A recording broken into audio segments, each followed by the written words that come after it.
Well, thank you. Thank you for joining. So a few quick housekeeping notes. Before we start, please let's mute our microphones, to reduce any background noise or any interference. Then we can always share our questions, via the chat at any time during the presentation.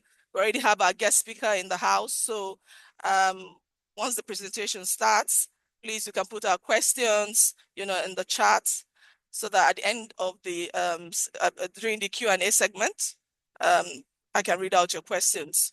If we have enough time, of course, we can also ask people to unmute and ask the questions as well.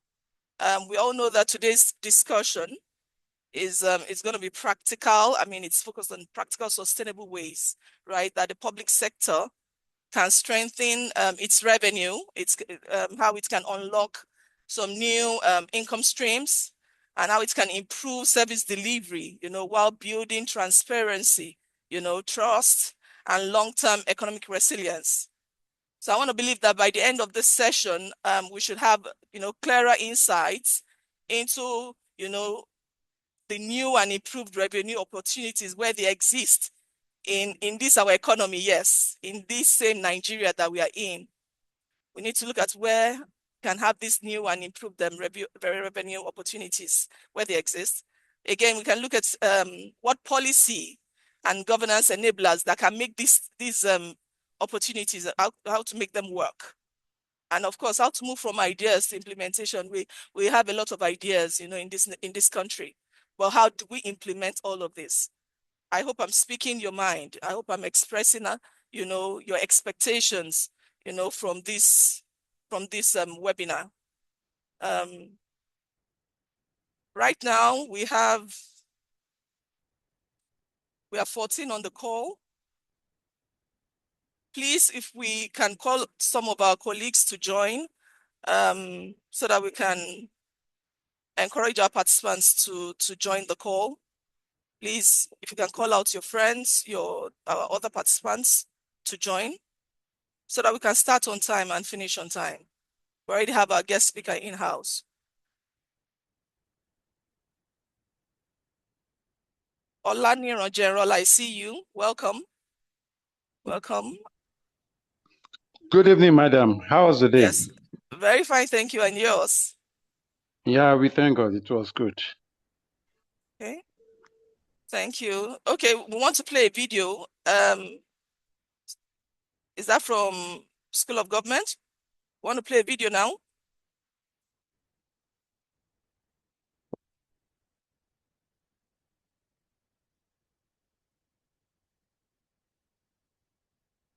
Please go ahead.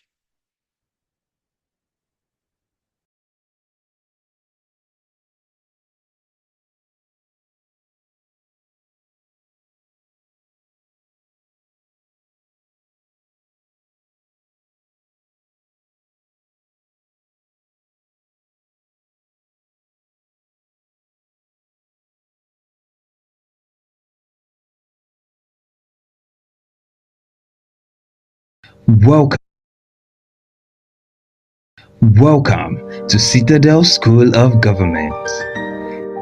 In a time where nations are defined by the quality of their leadership, the call for transformation has never been more urgent. At Citadel School of Government, our vision is clear: to be a globally renowned institution facilitating the emergence of cutting-edge nations, starting with Nigeria. We are driven by a singular purpose: to supply the world, beginning with Nigeria and Africa, with leaders equipped to spearhead the emergence of cutting-edge nations. Because we understand that true national transformation does not happen by chance. It is driven by prepared, principled, and visionary leaders. Our mission is simple yet powerful. We train, equip, and deploy leaders who will drive meaningful transformation at every level: local, subnational, national, continental, and global. Here, leadership is not just taught, it is cultivated through immersive learning, strategic engagement, and real world insight. We raise individuals who are ready to lead with competence, integrity, and impact. We are building thinkers who challenge the status quo, reformers who influence policies, leaders who are prepared not just for today, but for the future. At Citadel School of Government, we believe that Nigeria's transformation is the starting point. But our vision goes far beyond. We see continents rising, we see nations evolving, we see a world shaped by leaders who are trained to think differently and lead boldly. This is more than an institution. It is a launchpad for nation builders, a place where potential is refined into purpose and purpose is transformed into impact. Applications will be opening soon. Be among the first to take this step towards impact. Visit our website and register your interest today. This is Citadel School of Government, building nation builders.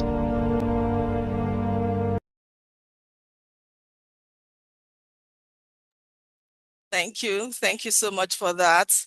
I'm so proud to be part of the pioneer cohort of Citadel School of Government. Are you proud to be one? My fellow participants, are you proud to be one? You can put that in the chat. I'm so excited. I'm so proud to be one.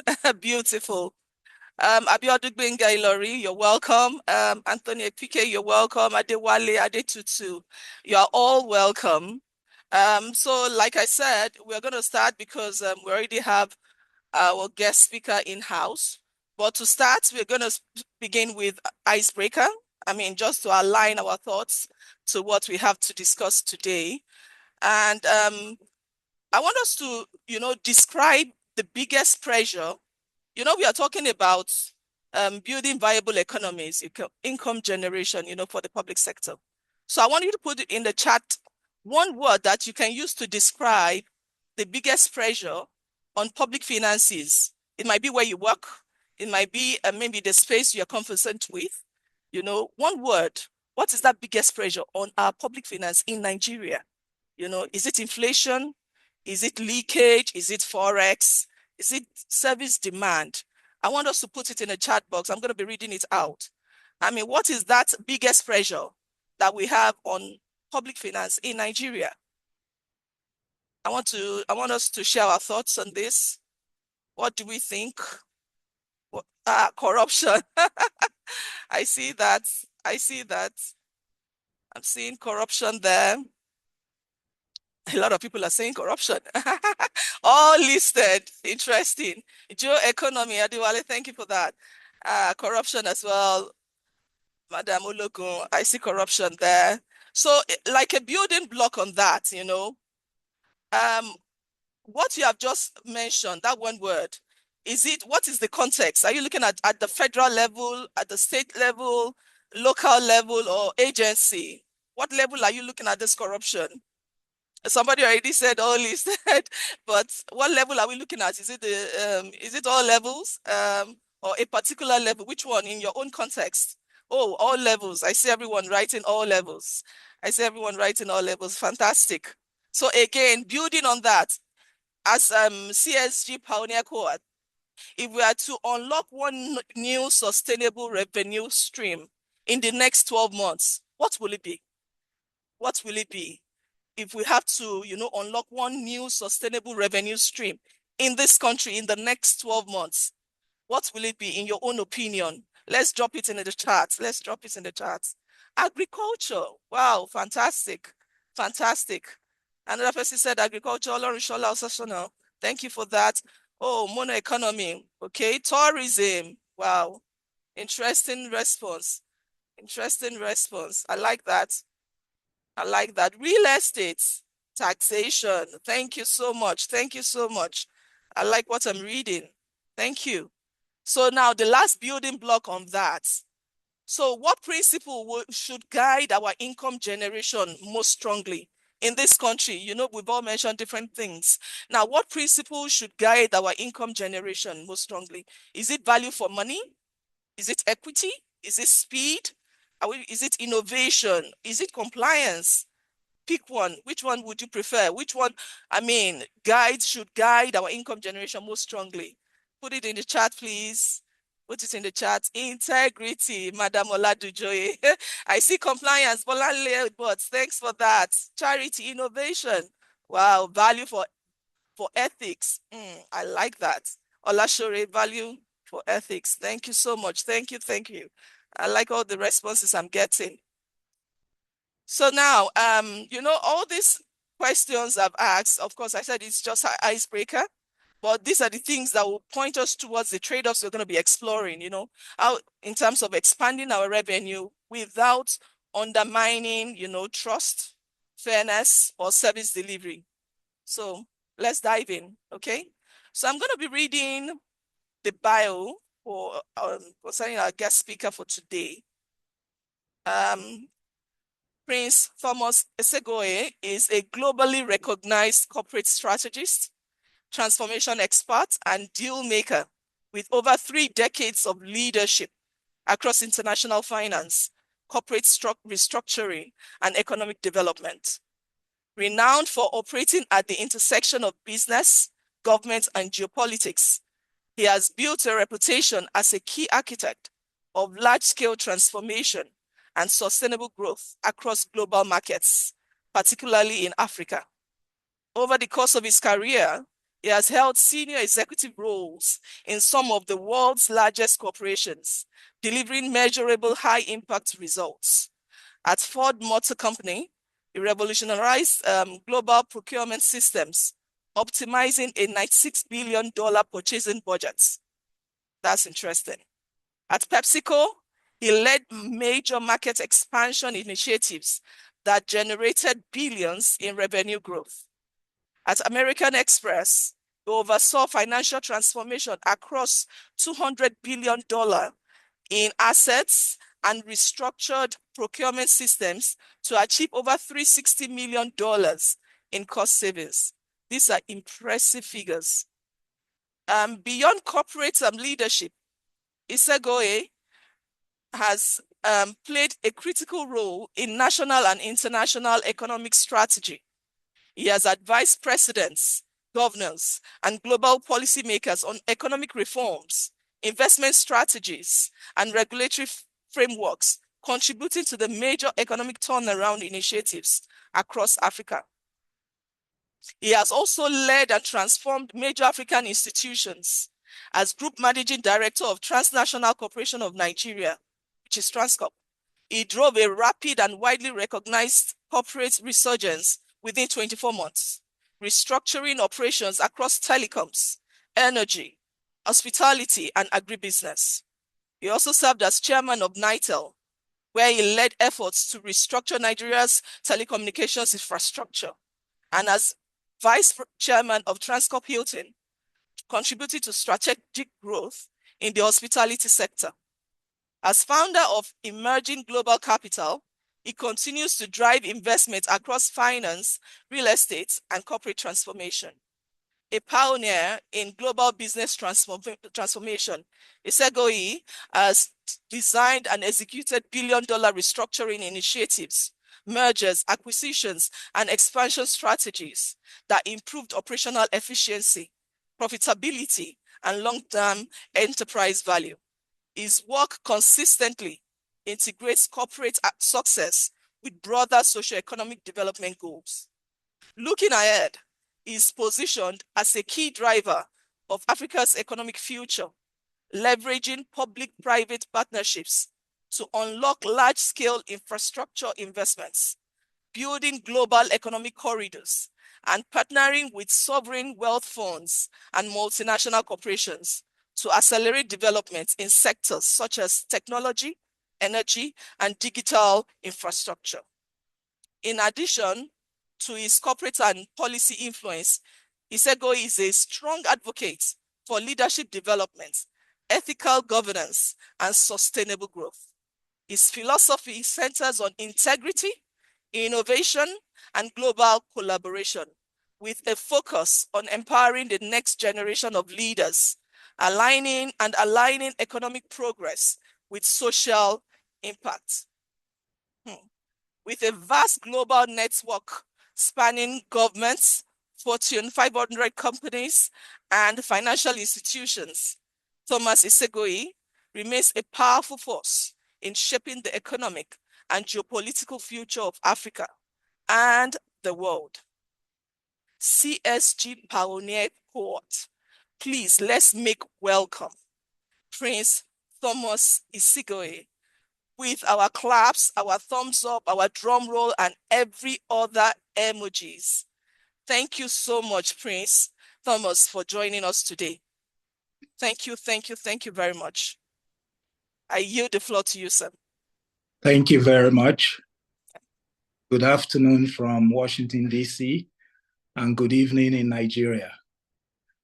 Let me begin by expressing my sincere appreciation to all of you in attendance. I spend a lot of time in Lagos, and I know what it's like to go through traffic in Lagos and to have a meeting at 7 p.m. So I thank you for being on the call.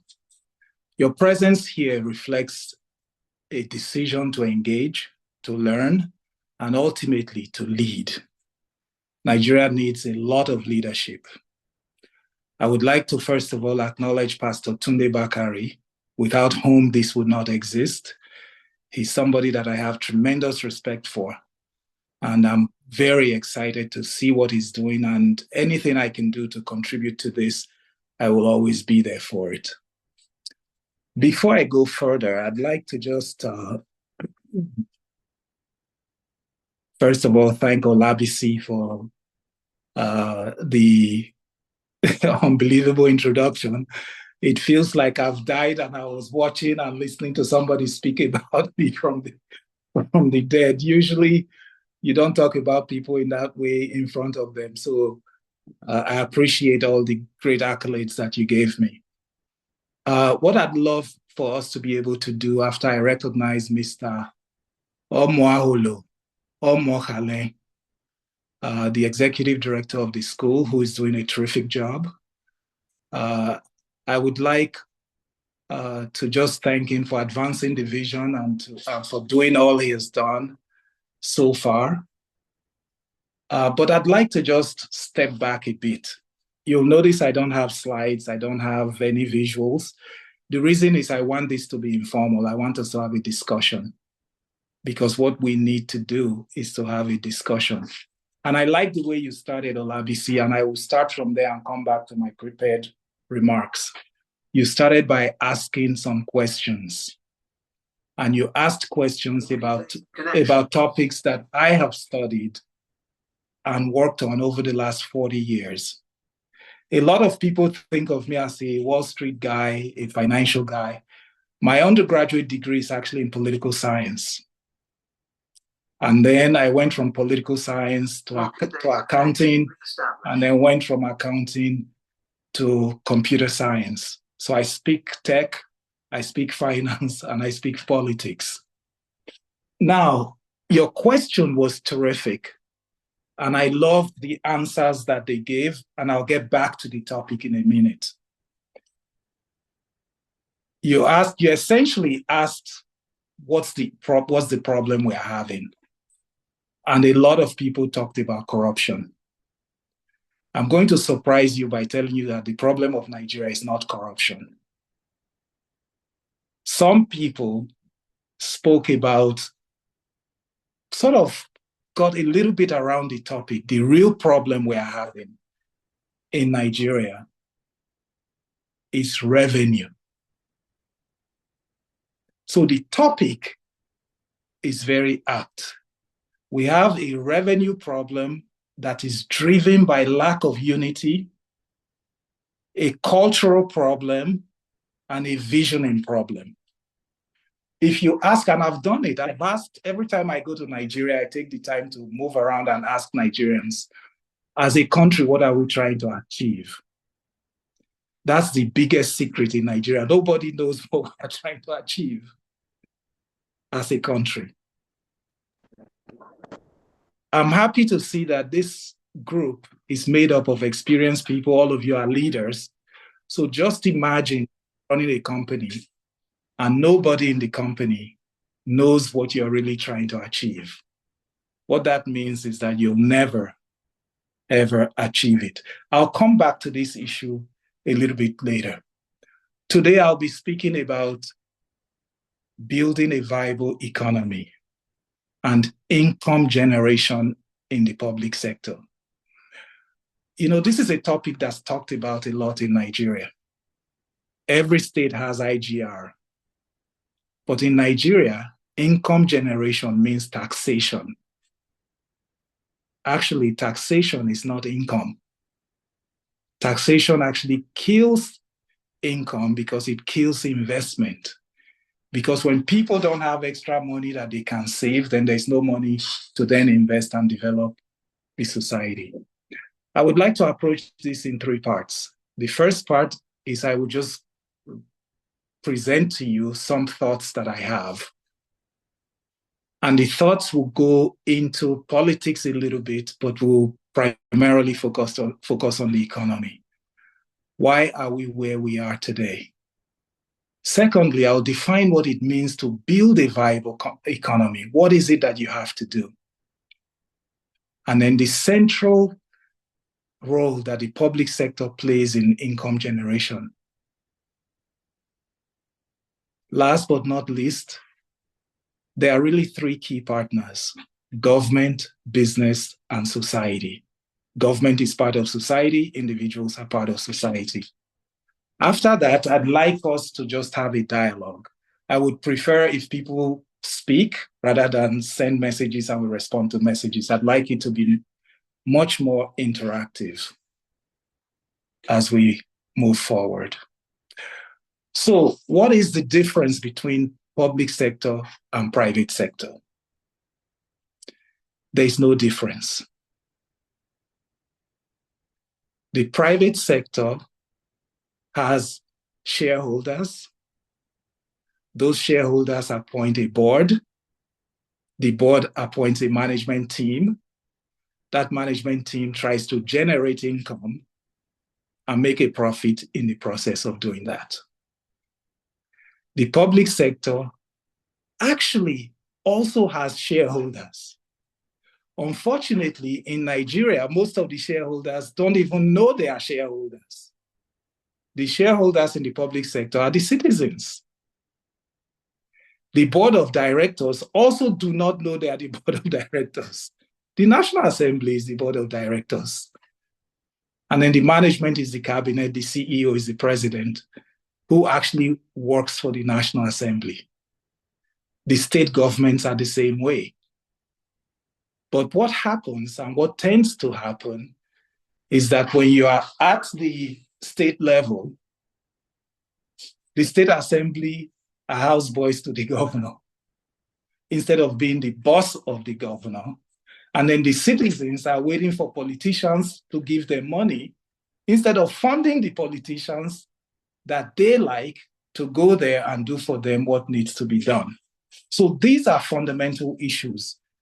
And when you're talking about a country, we talk about it in terms of geopolitics, because without the political side of it, you can't fix the economic side of it. And without the economic side of it, nothing is going to really work. So, my perspective today is therefore grounded not in theory, but in my experience in dealing with global governments, dealing with multinational companies, running large organizations. The last, as far back as 2001, I had 400,000 employees globally working for me. All the Ford plants globally reported to me. In Nigeria, I have, as you heard, I used to be the chairman of NITEL. Before I became the chairman of NITEL, I was told that NITEL is evil and that Nigerians are lazy. and that it can never, ever work. They were right that it won't work, but they were wrong about why it didn't work. What I found is that Nigerians are extremely intelligent people, hardworking people. We learned that at NITEL. But the problem came down to geopolitics. Nobody wanted NITEL to work, including the government did not want NITEL to work. That's why it did not work. So what I'd like to tell you is that when you think about the private sector and the public sector as the same, the only difference between the two is that the product is different. I need to try, sorry, just a second. I need to turn off this thing that keeps talking in the background. Okay, it's off now. The main difference between the public sector and the private sector is that they have two different types of customers. In the private sector, you are developing a product. That product, you have to brand it. You have to brand the company. You have to make sure that that product has a value proposition for the client. You then distribute it. You then price it properly. And then the customer pays you for that product. In the public sector, the customer is the citizen and he's giving you something much more valuable. He's putting his life in your care. And the product that you are offering him is a better lifestyle, a better quality of life, more income, safety and security. And in exchange for that, he hands over his life to you. And as I said earlier, in terms of income generation in the public sector, income is not taxed. The government owns a lot of assets. So one source of income is assets. Another source of income that the government has is to engage in business. In Nigeria, they call it PPP, and it's called PPP around the world. I have engaged in a lot of PPP initiatives with Nigerian government. But one of the biggest problems that Nigerian government has, or we have in Nigeria, is difficulty in attracting capital to Nigeria. We can talk about that when we get into the Q&A session. So viability and sustainability requires you to, first of all, build a sustainable structure, put the right people into the right positions, and then hold them accountable. In Nigeria, unfortunately, we have ended up developing a turn-by-turn system. And in a turn-by-turn system, you will definitely end up with the wrong people in the wrong positions, with the wrong objectives. Because if it's my turn to make money and get rich, and then I leave, and then the other person comes for his turn. So we must be able to develop a system that can stand on its own, attract capital, and then that capital has to be deployed properly. One of the things that was said at the beginning of this discussion is that the biggest problem we have is corruption.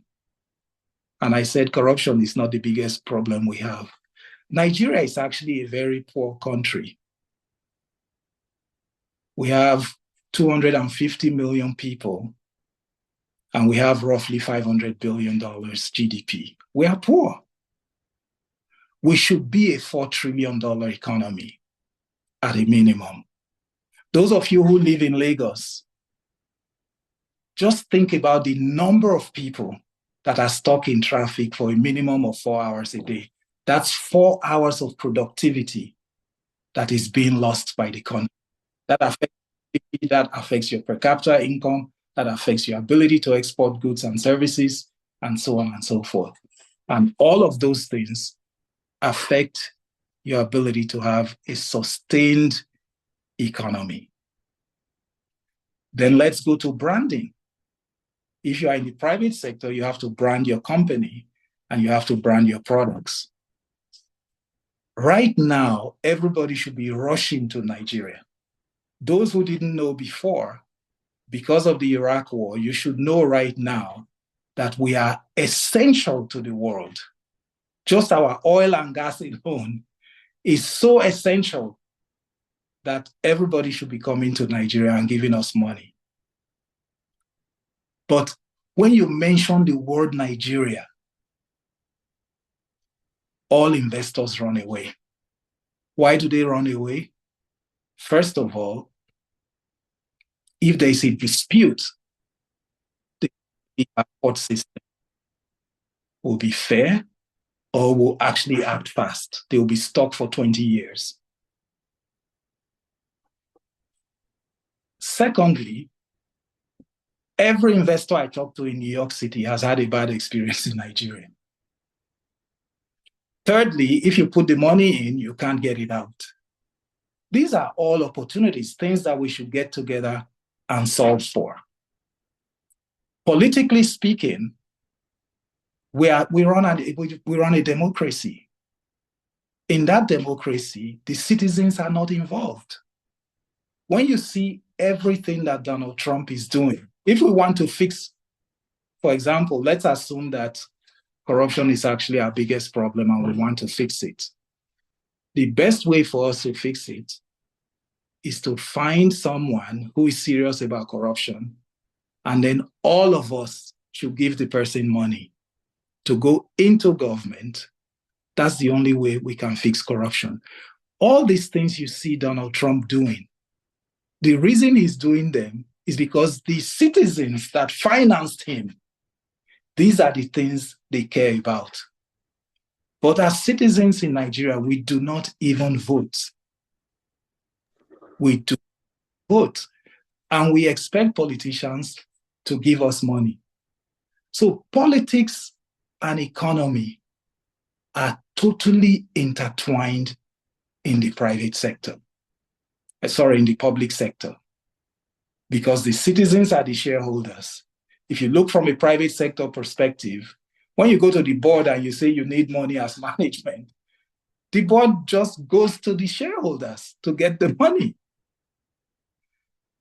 In the public sector, the shareholders are the citizens.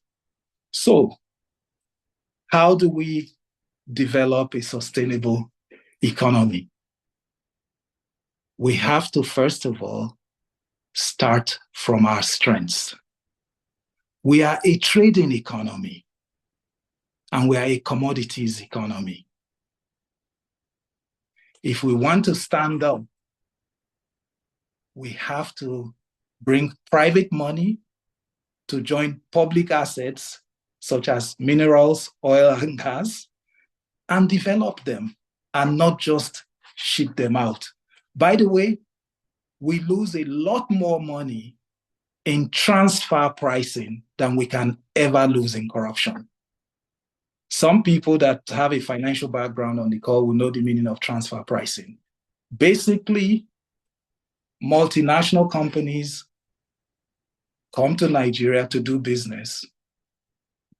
They have offshore headquarters, and the offshore headquarters send tremendous bills into Nigeria.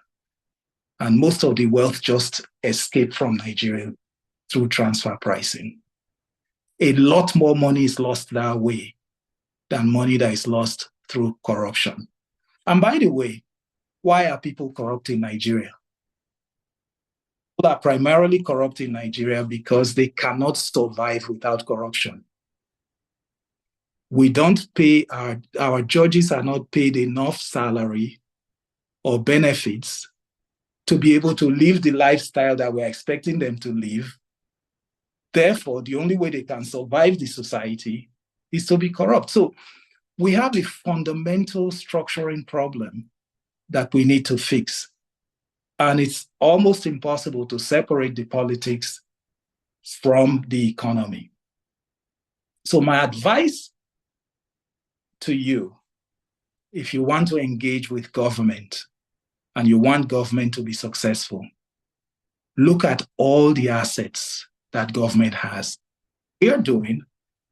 That's what we were doing at Transport. That's what I'm doing right now. I look at the assets that government has that are non-performing assets, and I approach the government either at the state level, local level, or federal level. It's not just federal government. And you say to them, you have this asset, you are unable to develop it, but I have the technical capability and I can bring the money and we can develop it together. And I'll give you an example. I was shocked when I went to Benue State, the breadbasket of Nigeria, and the government of Benue State, in a country where we have food inflation, told me, I don't believe their numbers because it's just too high. They told me that they lose 90% of all the food that's produced in Benue State. And that food is lost primarily because of lack of storage, processing, and distribution.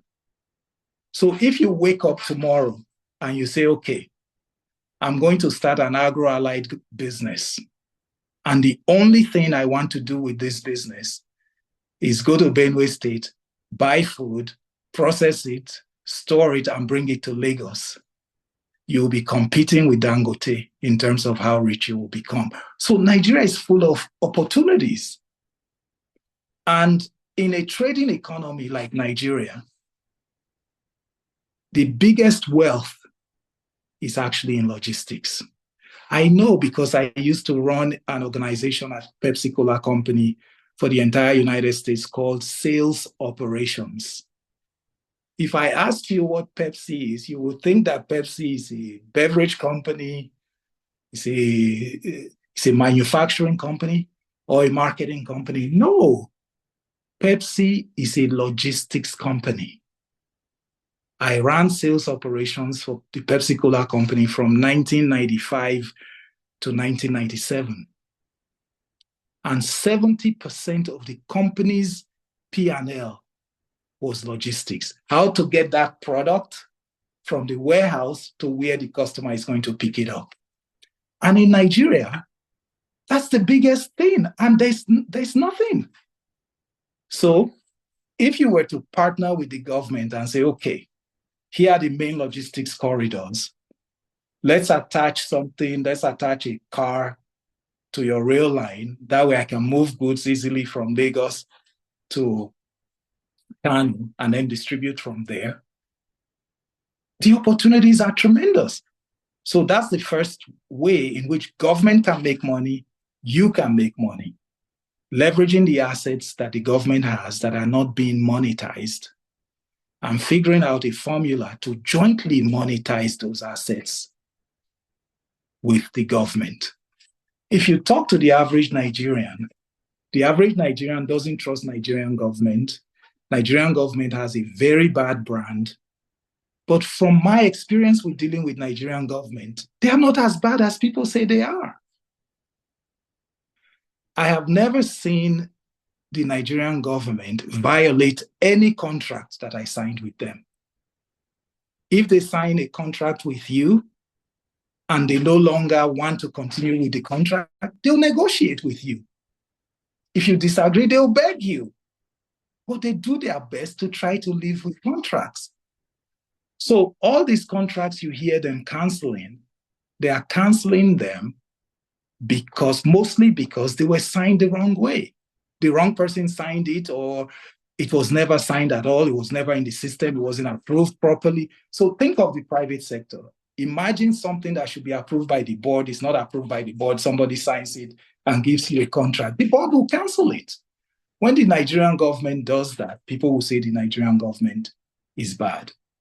So in terms of creating sustainable wealth for the public sector and jointly with the private sector, the single biggest opportunity right now in Nigeria is public-private partnerships. By looking at the assets that the government has, that the government is unable to develop, either because they don't have the technical capacity to do it, or they don't have the resources to do it, that's going to create wealth for the private sector, wealth for the public sector. It will expand the economy, create jobs, and create sustainability. So that's the first place. The second thing that government can do is to participate in enterprise development. So, for example, I'll use Benue State as another example. They just created a commodity exchange, and they are partnering with private sector all over the world in that commodity exchange. It's a business run by their investment directorate, essentially buying and selling commodities and trading them globally, including issuing forward contracts and so on, and doing it in a very sophisticated manner. And that is platform development, which the government can do. When you tax, you're actually shrinking the economy. Then last but not least, the government can participate in your own business. The US government participates in business. When mobile telephony first came to Nigeria, a lot of state governments, including Akwa Ibom State, invested in it. And at the end of the day, they made a lot of money doing that. So these are the three key ways that government can develop sustainable economy and sustainable growth. So what I would like to do now is to take you back to value creation, because value creation in the public sector is not different from value creation in the private sector. You have to sit down and do a SWOT analysis of yourself and say, what are my strengths and weaknesses? What is the unique value that I can provide domestically and internationally? How do I price it? How do I make sure that I have a positive brand? And how do I make sure that there is a legal framework that investors can trust? If those things are not there, you will never, ever get the capital to develop the country. I'm right here in the US right now.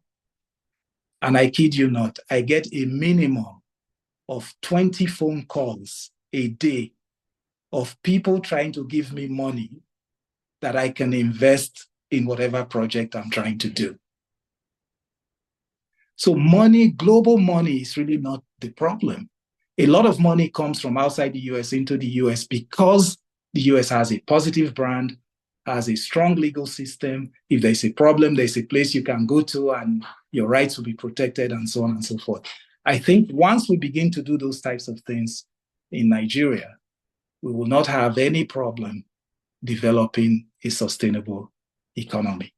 Now, let me tell you, I spoke earlier about the importance of politics in economics. One of the biggest problems we are having in Nigeria is that sometime in the 1960s, we became a country that was more focused on tribalism and turn by turn than we are on growing our country and developing our country. We have to find our way back to figuring out how it is not turn by turn. Whoever the leader is and whoever the president is, he must be supported, because you grow your country, you fix your country with the leader you have, not the leadership you wish to have. If you don't like the leader you have, wait till the next election. Then during the next election, find the person you like, gather your people together, finance them, and then make sure they get into power and support them. But once that person is sworn in, he's not the president of a political party, he's the president of the country. We all must support that person such that the person can be successful for our own sake. So as I promised you earlier, I think the real experience here is going to be the dialogue that we are going to have. So feel free to ask me any question, because I've been in the inner sanctum of some of the most successful countries in the world, and I've also been in the inner sanctum of Nigeria. So there's a lot I know about how things get done behind the scenes that I'm willing to share. So I'll be very happy to answer whatever questions you have, or any contribution that you may want to have, so we have a dialogue rather than me just speaking to you. That would be great. Thank you very much. Thank you so much, Prince Tom.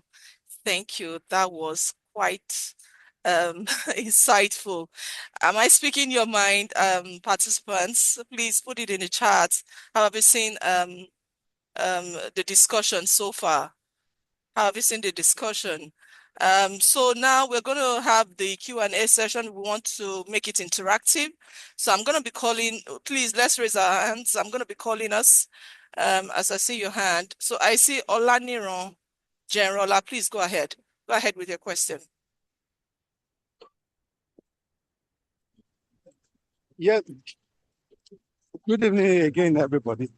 Yes. My question, I want to pass a comment first, or that objection in a statement.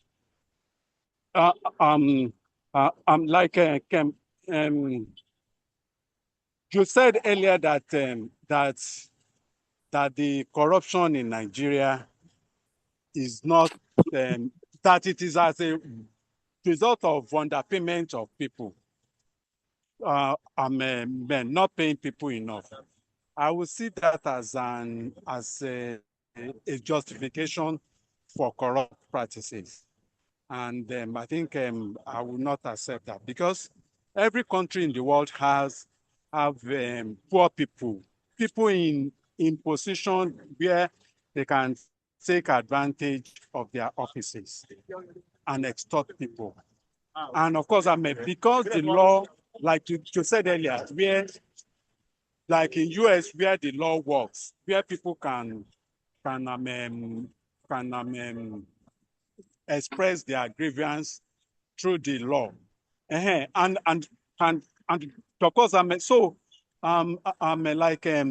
people are not having enough income should not be a justification for being corrupt or for corrupt practices. That is one area that I would disagree with you. Then aside from that, you have mentioned. Okay. If you don't mind, let's take it one at a time. Let me respond to that. I think you misunderstood me. I didn't say that corruption is justifiable. What I said is that corruption is not our biggest problem. That's the first point I made. The second point I made, you are right, I didn't say the second half of what I probably should have said, is that the main reason the majority of people in Nigeria are corrupt, and believe me, you can go and check my records. I'm not corrupt, and I paid a high price in Nigeria for not being corrupt. So what I was saying is that the culture encourages corruption, because for two reasons. The first reason is that the lifestyle that the society expects the people to live up to, the society knows they can't afford such lifestyle. Therefore, the individual, not that is justifiable, the individual is under tremendous pressure to do the wrong thing. That's the first problem. That's why I said one of the biggest problems we have is culture. The second problem is that when he does do the wrong thing, there's no accountability. Why? Because of the same corruption. Because when you send someone to arrest him, all he has to do is share that money with that person, he'll be let go. Then the person who is not corrupt, that's falsely accused, that same corrupt person will arrest the person, lock them up. The person now has to go and look for money to defend himself. So I think we are aligned in terms of from a values perspective, we're 100% aligned. Corruption is never justifiable. However, we have to face the fact that we are in a society such that we are actually overrun by corruption. But if you want to fix that corruption, you have to fix the culture. And if you want to fix the culture, there are other bigger problems that you have to fix first in order to be able to fix the corruption. Thank you. So go to your next point, please. Thanks for the clarification, sir. So the next point that you said that like a Benue state, as an example, where there are opportunities that over 90% of the farm produce get wasted because of lack of preservative system. And of course, I'm like when a farmer goes to farm and work throughout the season, only to harvest and see over 75%, 80% of the produce being wasted. Then of course, we have people that will, like you said that government once invested in the telecommunication when it was still coming out, and they really made a lot of gains from it. So like government can still invest even in preservative system, although I know that preservative system will need a lot of electricity, and the electricity availability we are still battling with. So that may be a challenge, but even then, when government is ready to do something, invest in something, they have the capacity to invest. And like you have said that people call you every day for invest for them or to advise on investment, then can't you as a person, as a private person, rake in fund and of course work out something like a preservative system in the country. And of course, when people see that this thing is working, even when a person mentioned agriculture as a way that we can bring in a lot of money, generate income, people are not lazy, but lack of conducive atmosphere to invest or a safe place. So you as an expert in this area, I feel that you can go into this or to guide people or to assure people that this thing, if you do it this way, it can work through your expert knowledge. So I feel that you can do that. That is my contribution, sir. Thank you.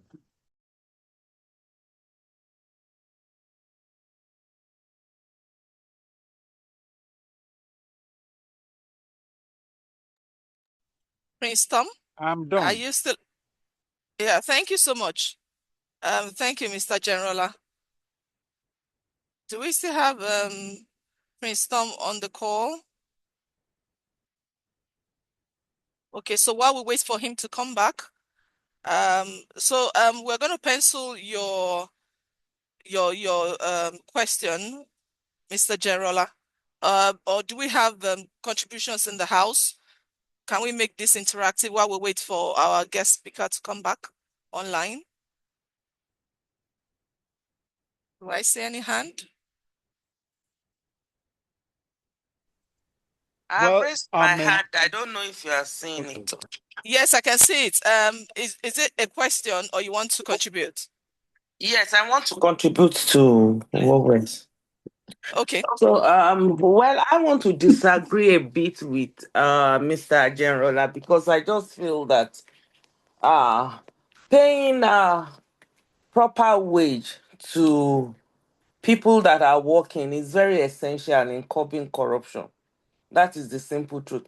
We can look at things from our church mind that people are corrupt is an in-depth thing, is because you are corrupt. That's why you stood in the office. But having a wage that can actually take you home is also very essential. If you look at developed world, you see that they are properly paid. They have minimum wage, which they insist must be paid to everybody, and it can actually take people home relatively. If you have a worker that is initially probably faithful to doing the work, committed to it, and all of that, but cannot pay bills, simple bills like rent, like children school fees, is discouraging. And as much as some of us have that spirituality that, okay, no, I'm going to be righteous, I'm going to keep my faith, not everybody has that. So if we are looking at a national thing now, we have to think of those ones too. It's not a matter of just Christians or just Muslims that maybe believe in some things. It's a matter of what is obtainable nationally. So we have to also consider all of them. I remember one of the professors in my department said something I can never forget.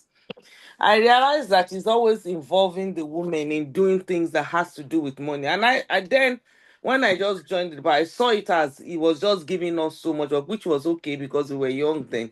But as we grew older in the profession, he still continued to rely on us. So we revolted one day. I told him, I said, Prof, let some of these assistant lecturers do some of these things. I cannot be doing some of this work. And he said something at that departmental meeting that I will never forget in my life. He said, no, I'm not going to tempt people with giving them money, departmental money to save. Because I know you women, relatively, you have some men funding your lifestyle. But you see, these men, it will start with, I borrowed the money to pay school fees. I borrowed the money to pay rent. Then after a while, they cannot pay it back. So please, keep my money for me, which is a very essential thing. I've said it in this class. There was a time that I was in Germany that I came there. They already told me I was going to be getting 1,200 as a doctoral student monthly. But when I got there, the government refused to give me my documents because they said that a doctoral student must earn a minimum of 1,500. So there and there, they increased it to 1,500. So it's very essential that workers are paid well. If we want to curb corruption in Nigeria, we might think about it that, oh, that is not so important because, but it's very important. Just today, they were speaking on our platform. Rent in Lagos, most of the rent is 3 million, 8 million. In my estate, rent of a flat is 8 million. Around Akoka, where the University of Lagos is, rent is now 3 million. How much is a lecturer's salary? Yet, you would normally, I know that most lecturers in Unilag don't sell land out, they don't collect money. Many people, I know, at least in engineering, I know.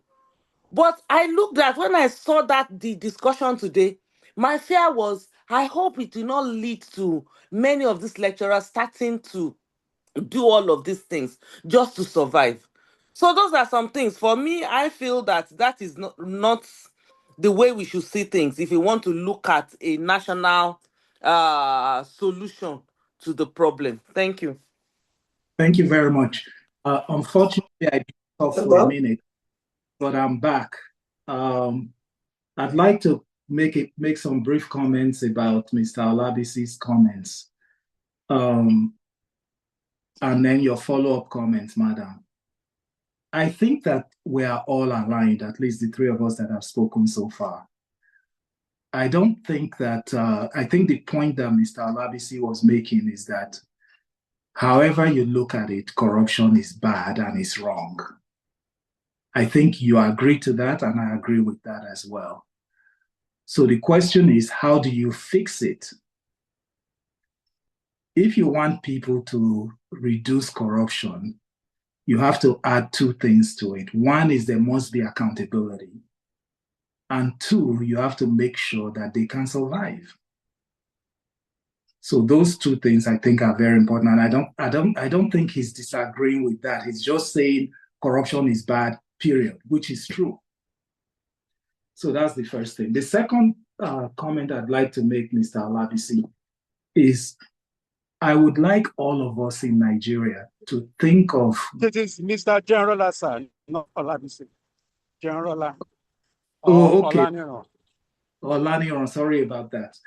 Mr. Olaniran.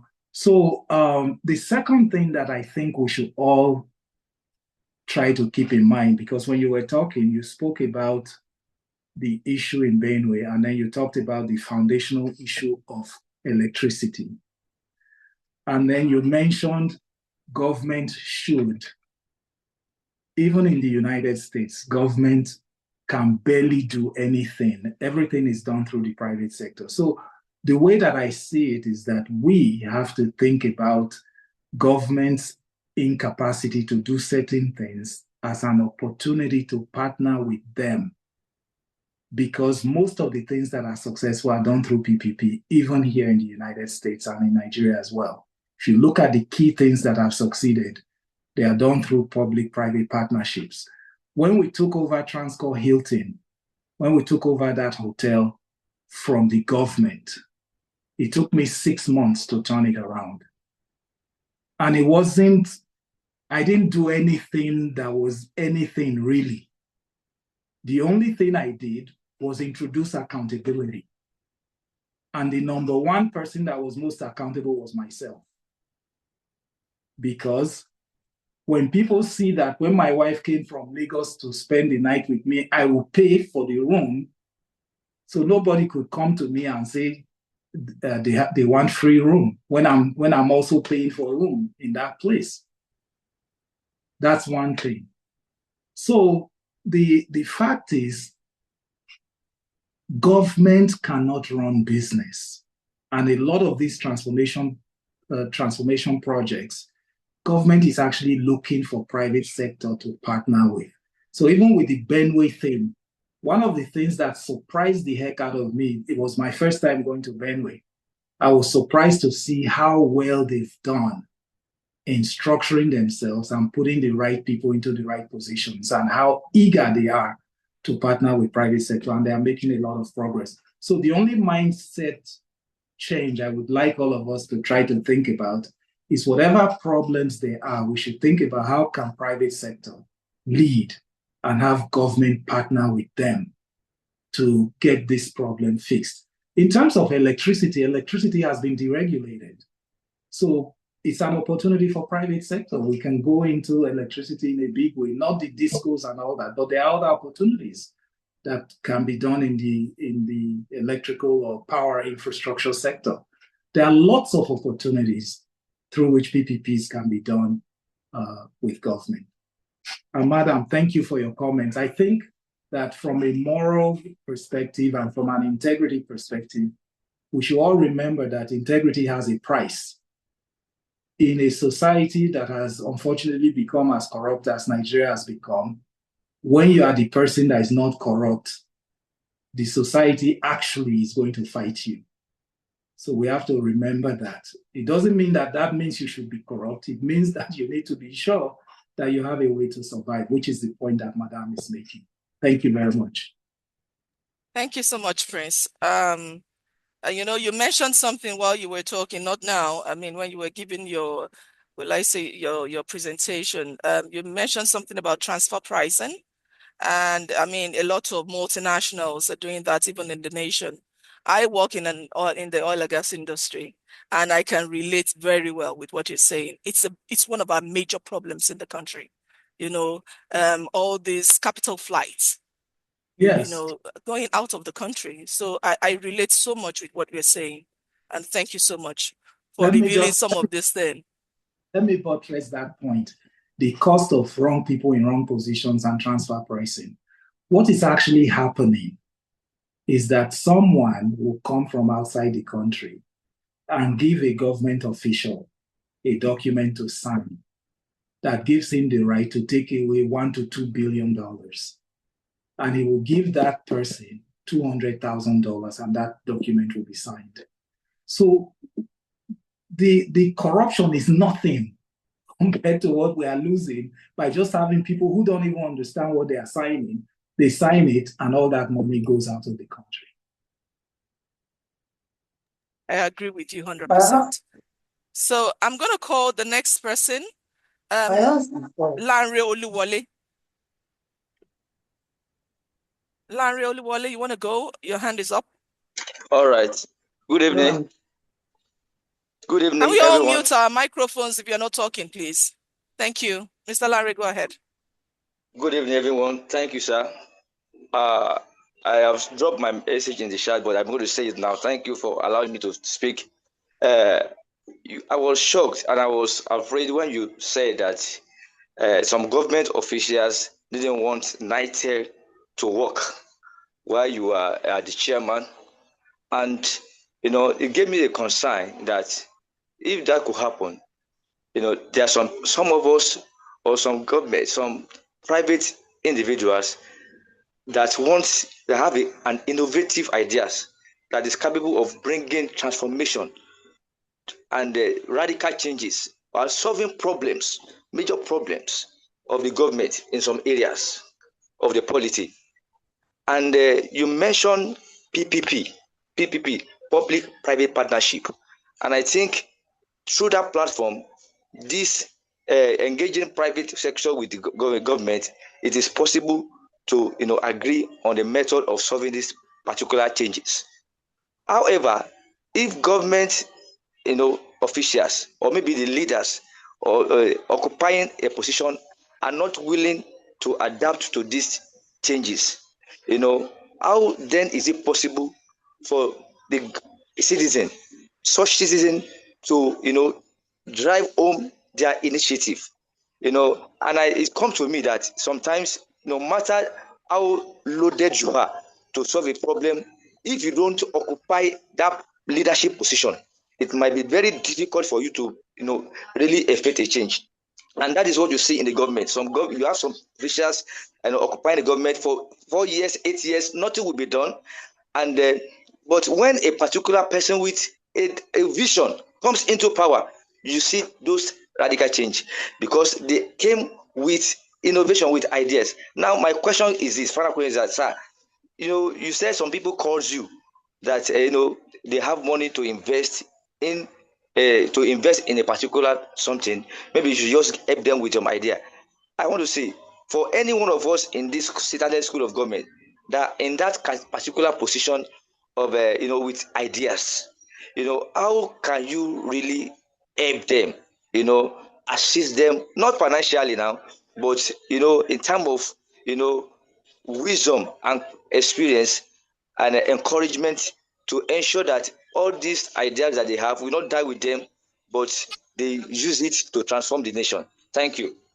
Thank you very much. Everything is sort of coming together. This is why I wanted us to have a dialogue. Earlier on, we talked about integrity, but we didn't talk about ethics. So I'm going to now talk about ethics, because when I was in graduate school, we learned about ethics.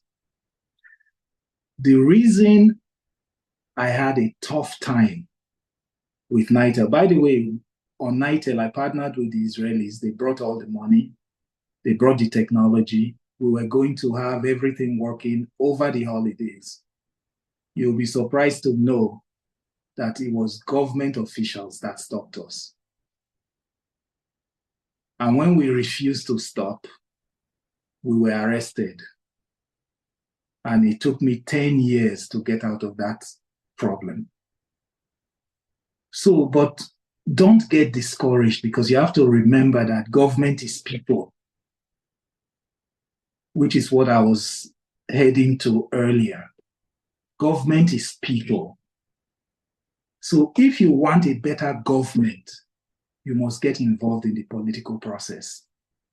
And getting involved in the political process does not mean that you wait for a politician to come. It means you headhunt a politician. Barack Obama was headhunted by young people who then put money behind him. So if you want a better government, you want a certain types of people in government, you headhunt them. And you get together and say, okay, it's only 1,000 naira I have, but here's my 1,000 naira. Then you are serious about your country. Now, in terms of leveraging access to me to be able to get my input or use my network, I'm 100% available. Pastor Tunde Bakari is somebody that loves Nigeria, that I respect tremendously. And what he's doing with this school is something that I believe in. So if you need to reach me, just get in touch with your ED, and I'll be happy to speak with you and to find out how I can be of any assistance. So there's no problem. But I do want to share something with you that I learned about ethics, and I'll take it back to this issue of integrity. I went to the Fisher School of Business. I started my MBA in 1987.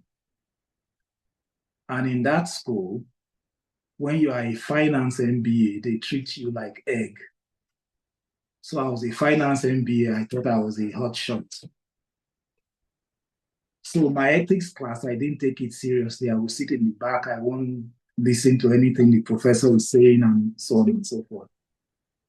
On the last day of class, I raised my hand. And the professor said, "Oh, finally you speak." I said, "Yes. It's America. You can say anything. It's not Nigeria." So the professor said, "What do you have to say?" I said, "I just have a question." He said, "What's your question?" I said, "I want to know why you wasted 4 months of my time." He said, "That's your question?" I said, "Yes." And he said, "Okay, how did I waste 4 months of your time?" I said, "I spent 4 months here, and at the end of 4 months, I still don't know how to decide whether something is ethical or not ethical. So you wasted my time." He said, "Okay, it's not too late. I'll give you 3 rules." I'm telling you this story because it relates back to the earlier discussion we had. It also relates back to what happened why NITEL was not fixed. So my professor said, rule number 1, when you are about to do something, pretend that the whole world is watching you. If you are proud of what you are doing, it's ethical. If you are not proud of it and you want to hide to do it, it's unethical. That's the first rule. So to go back to the earlier discussion, if you are not corrupt and you stand up and you don't do wrong things, you will meet rule number 1. That's the way I am. Rule number 2, when you're about to do anything, ask yourself, if everybody in the society does this, will the society survive? If the answer is no, it's unethical, which goes back to the point earlier. If everybody steals all the money from government, there will be no society, there will be no government. So stealing and corruption is unethical, clearly. But here's the difficult part. The difficult part is rule number 3. He said, rule number 3, if rule number 1 and number 2 are in conflict with societal survival, and you insist that your personal value system has a higher priority than societal survival, you are unethical. So which means that by me standing on my personal ethics, and as a result, NITEL failed. If you talk to ethics experts, they will say, I was unethical because the society lost as a result of my personal morality. So it is, integrity and morality is very, very complex. And when you are in a society that respects corruption, the society will get together and deal with you for not being corrupt. Now, that does not erase the fact that it is wrong to be corrupt. And that balance is a personal balance. It's this same rule that makes it possible for a president to say, go and fight war and kill people, knowing fully well that going to kill people is immoral. But the calculation that they are making is that by fighting the war, they are saving more people, which goes back to societal survival. Thank you. So let's go to the next person.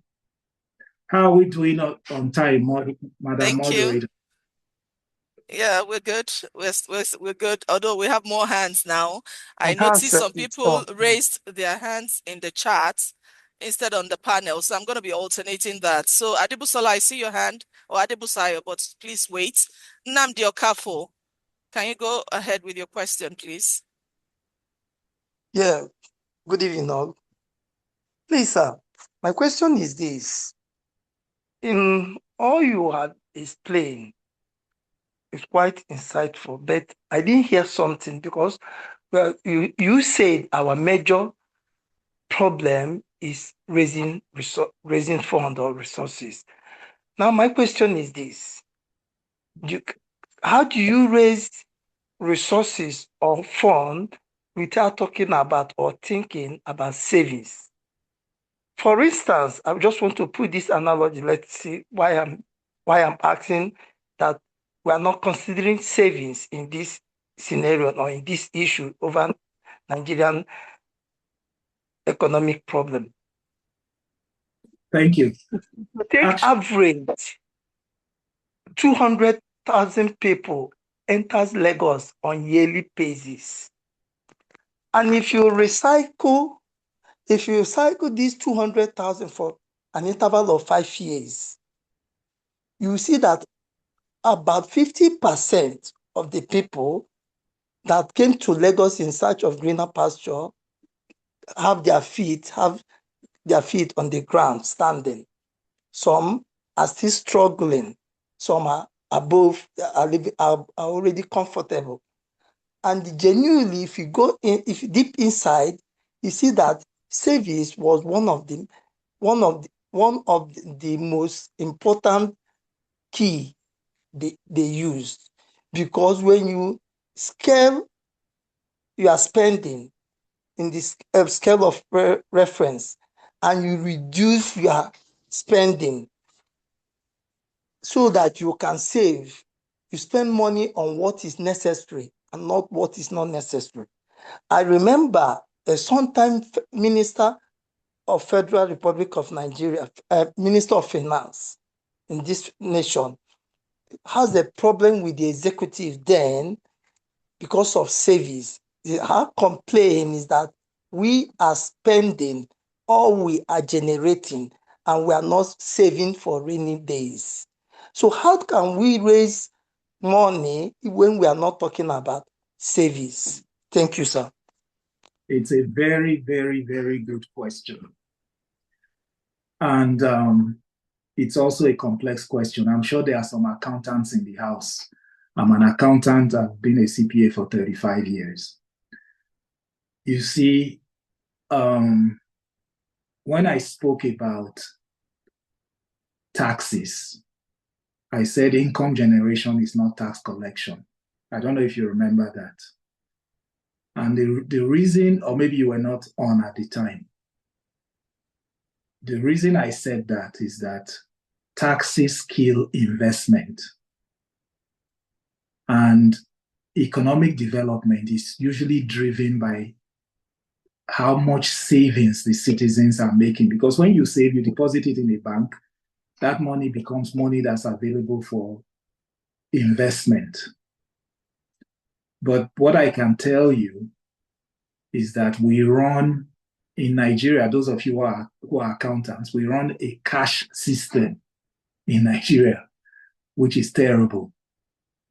The way you actually get to, if you look at the richest people on earth, people like Warren Buffett and those types of people, Elon Musk and those types of people, you'll find out that they became rich by having access to credit and then knowing how to invest the money. I'm sure what the finance minister was complaining about was that all the money that is received is spent. the money is not invested. What should have happened is that part of that money should have been invested in those three areas that I talked about. Either you develop the assets so that they can create revenues, or you create a platform through which revenues can be created, or you do a PPP and invest in a project that is being led by private sector. Those are actually the ways that government can raise capital. So your point about savings is fine, but the problem is that most Nigerians don't even make enough money to pay their rent. If you take out the corruption and the informal revenue, they don't make enough money to pay their rent, not to talk of pay school fees, transportation, food. So how much is left to save? I guarantee you that some of the people that you are talking about that were able to save probably were living with a relative, which is fine. It's fine to do that. But the better strategy is to have proper banking and access to lines of credit so that whatever it is you are doing, whatever great ideas you have, can be funded.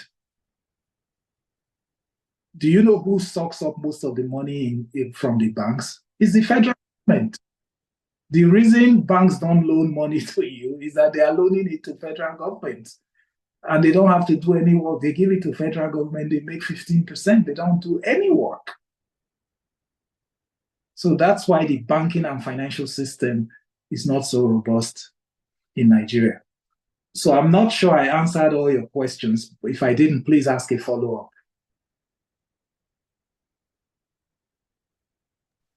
Thank you so much, Prince. Yes. So I'm going to call on Adebusola. Adebusola, your hand is up. You want to ask a question now? Yeah, good evening, everybody. Good evening, sir. Thank you for your insightful presentation. Well, it was a question, but I think it is now a comment or a contribution, because like I am a civil servant.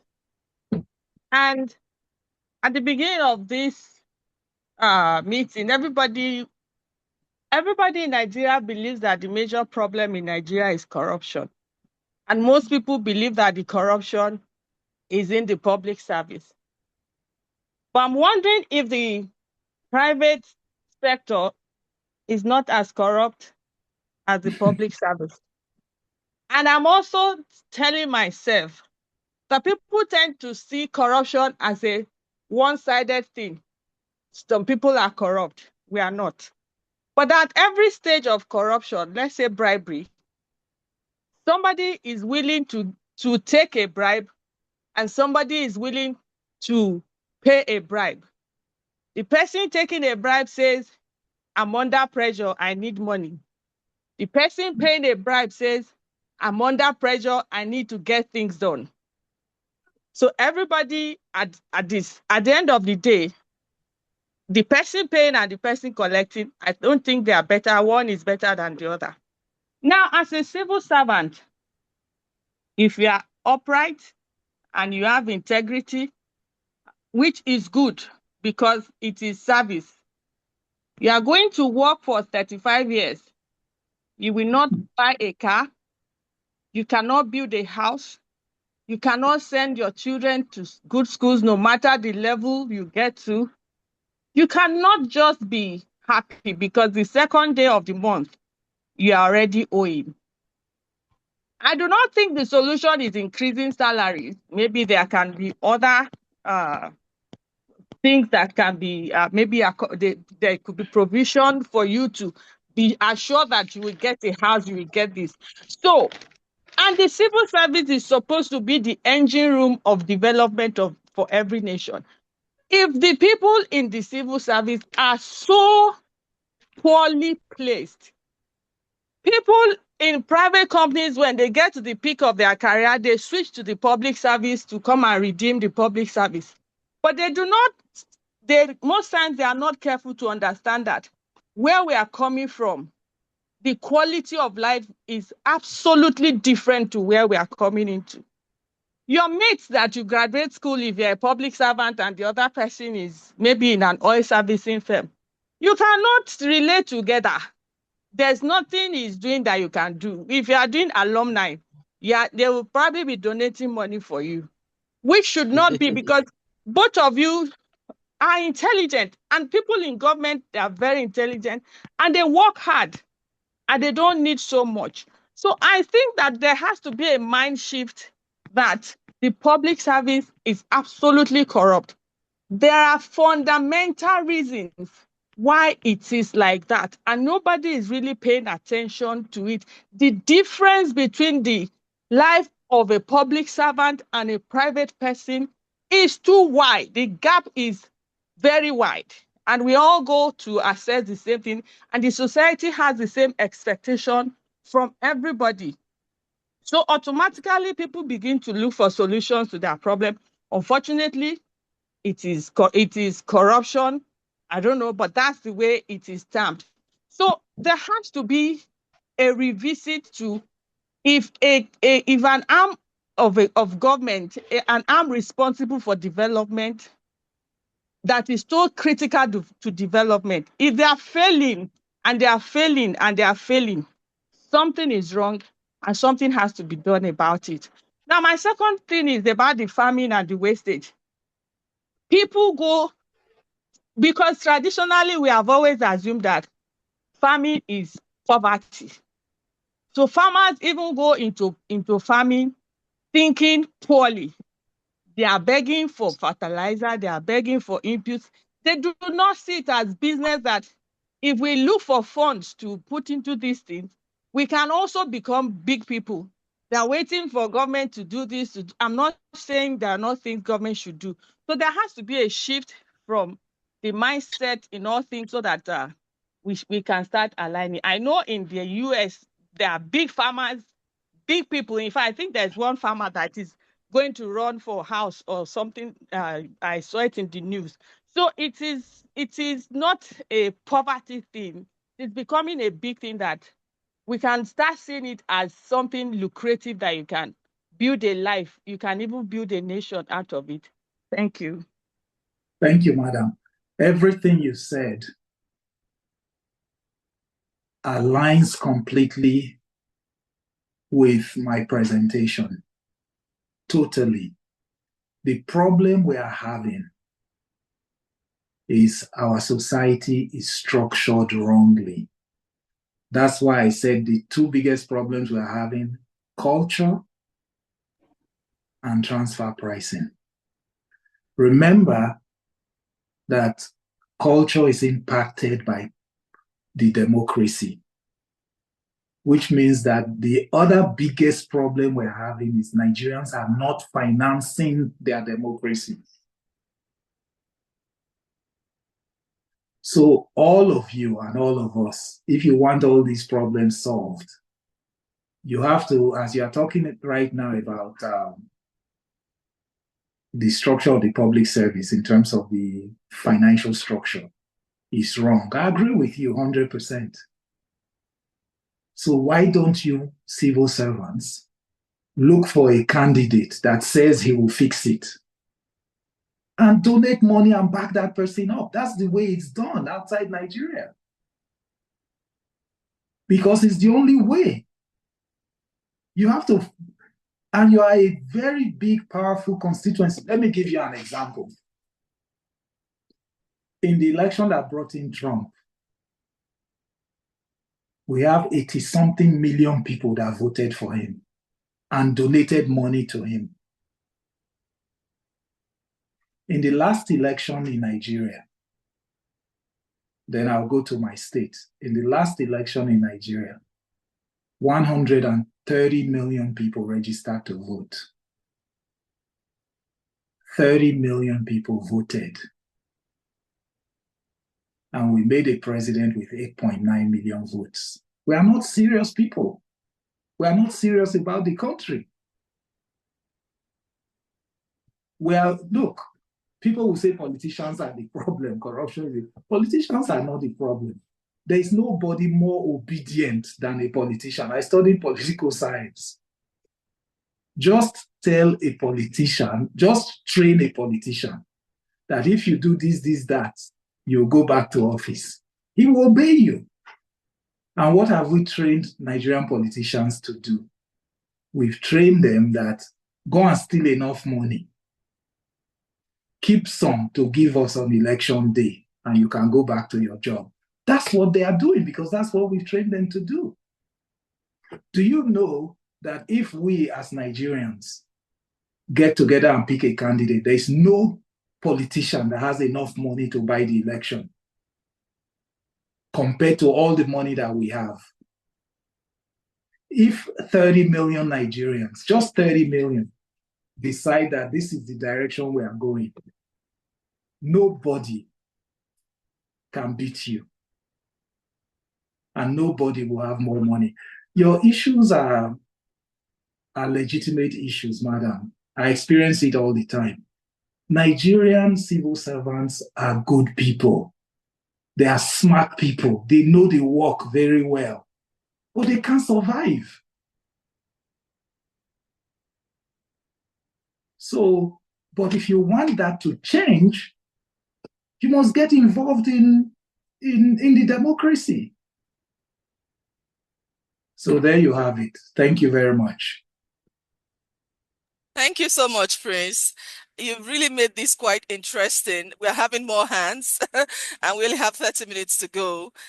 Please, I want to encourage everyone, anyone who's going to speak next, to please keep your questions brief because we are mindful of time now. We still have like 5 hands and I still have my own question as well, but I'll make mine last. Charity, you want to go next? Please keep it brief. Thank you. Yeah, thank you very much. My question is to Prince Tom directly because he spoke about no zoning.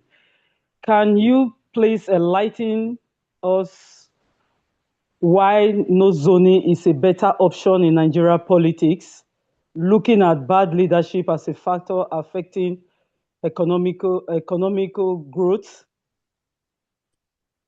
Okay, thank you very much. Now you've gone straight into politics. I thought you guys wanted me to talk about economy, but I'll talk about politics. Look, I don't personally believe in zoning. And I think, please forgive me for being harsh, I think zoning is foolish. Because what it means is that if you say the next position must go to Niger Delta, for example, what if the person that can rescue the country is from Borno State? I don't believe in zoning. And zoning is not in our constitution. This is just something that PDP came up with.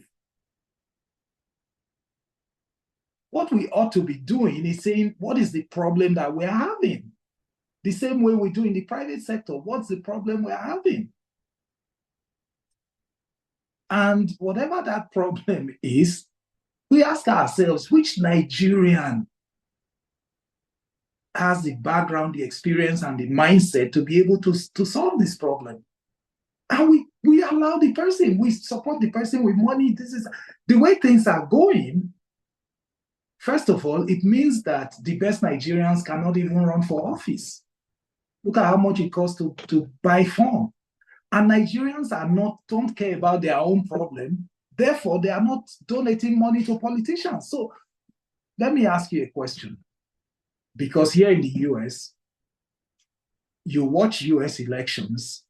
When Kamala Harris was competing against Donald Trump, what are the first 2 things they say in the news?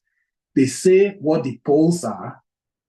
Then the second thing is how much money has been donated to them.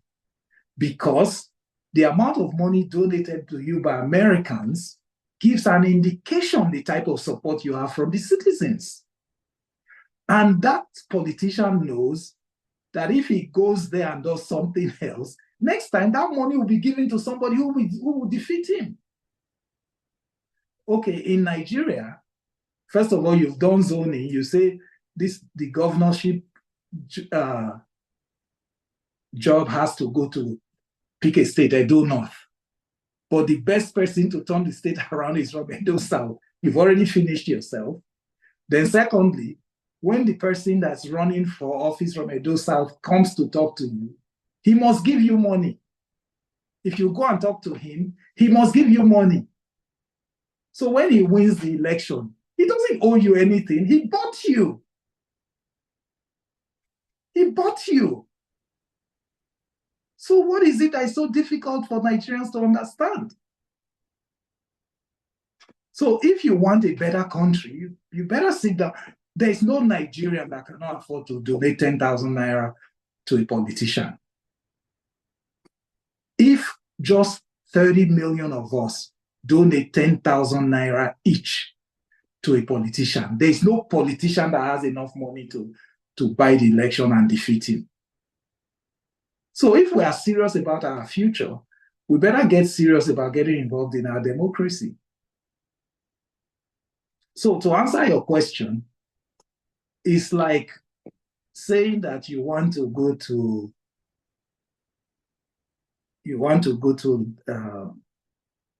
Abuja from Lagos. You own a private jet.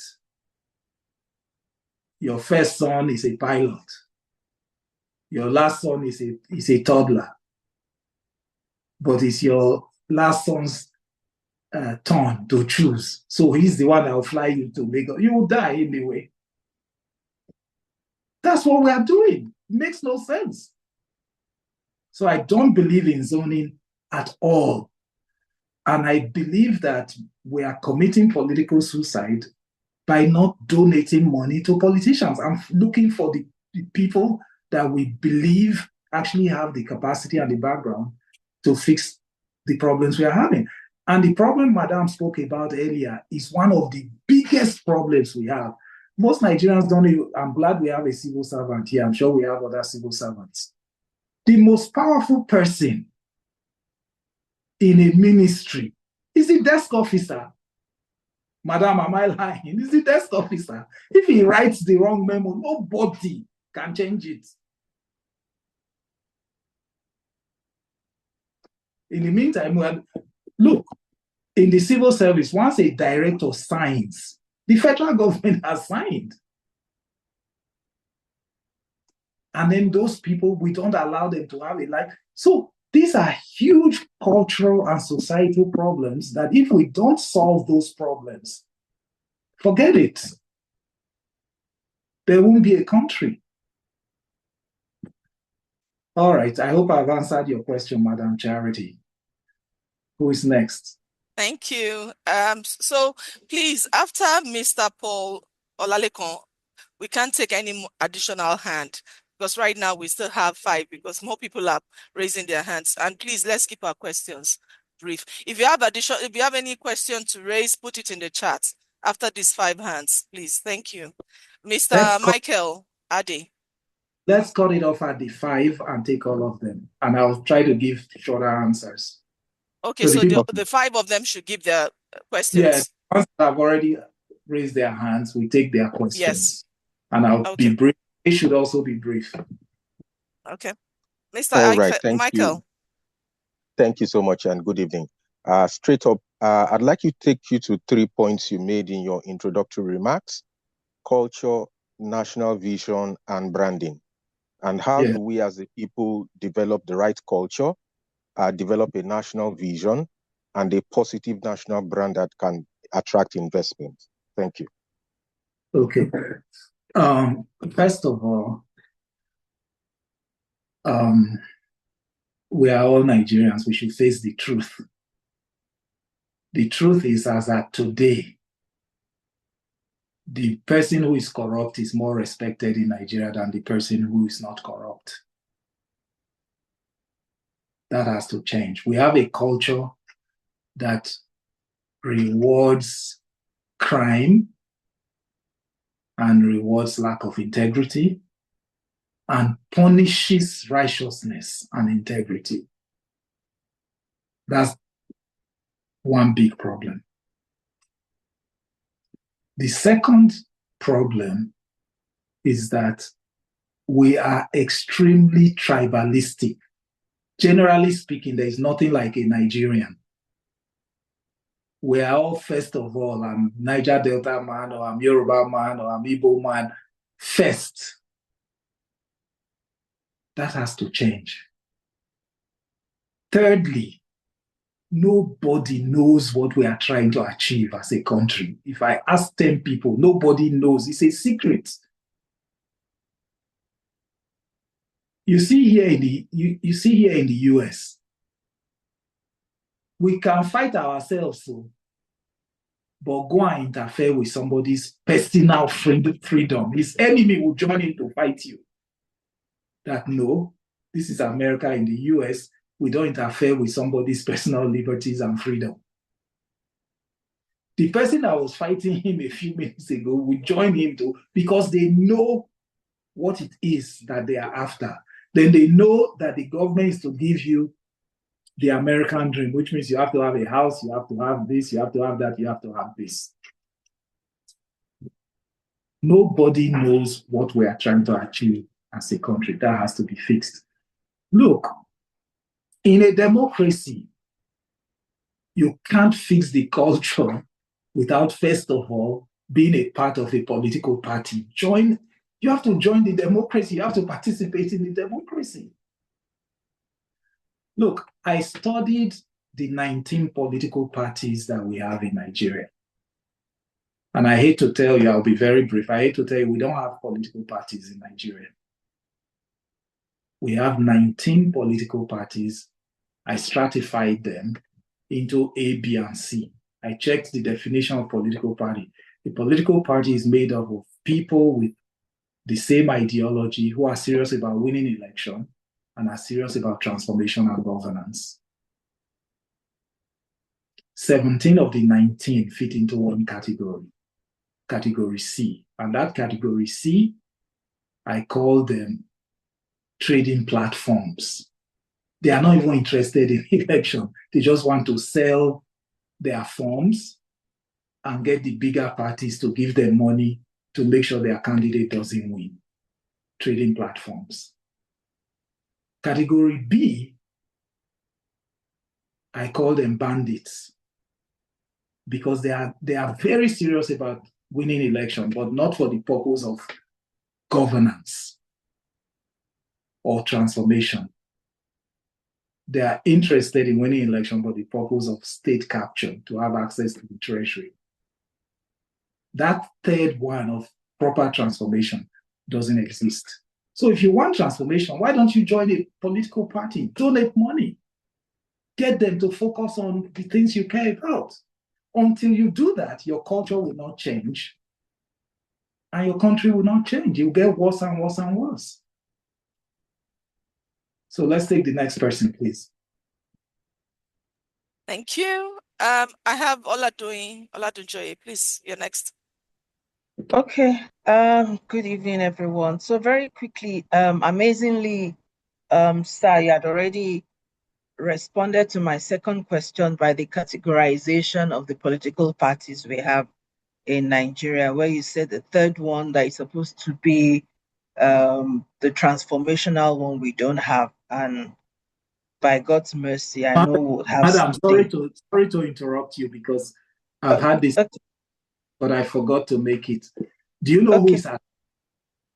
Please answer Sorry? me. Do you know why we don't have a proper political party? Who is at fault? Okay, so I might not answer you directly, and why I won't answer you directly is rather unfortunate that the structure that we have on ground makes it almost impossible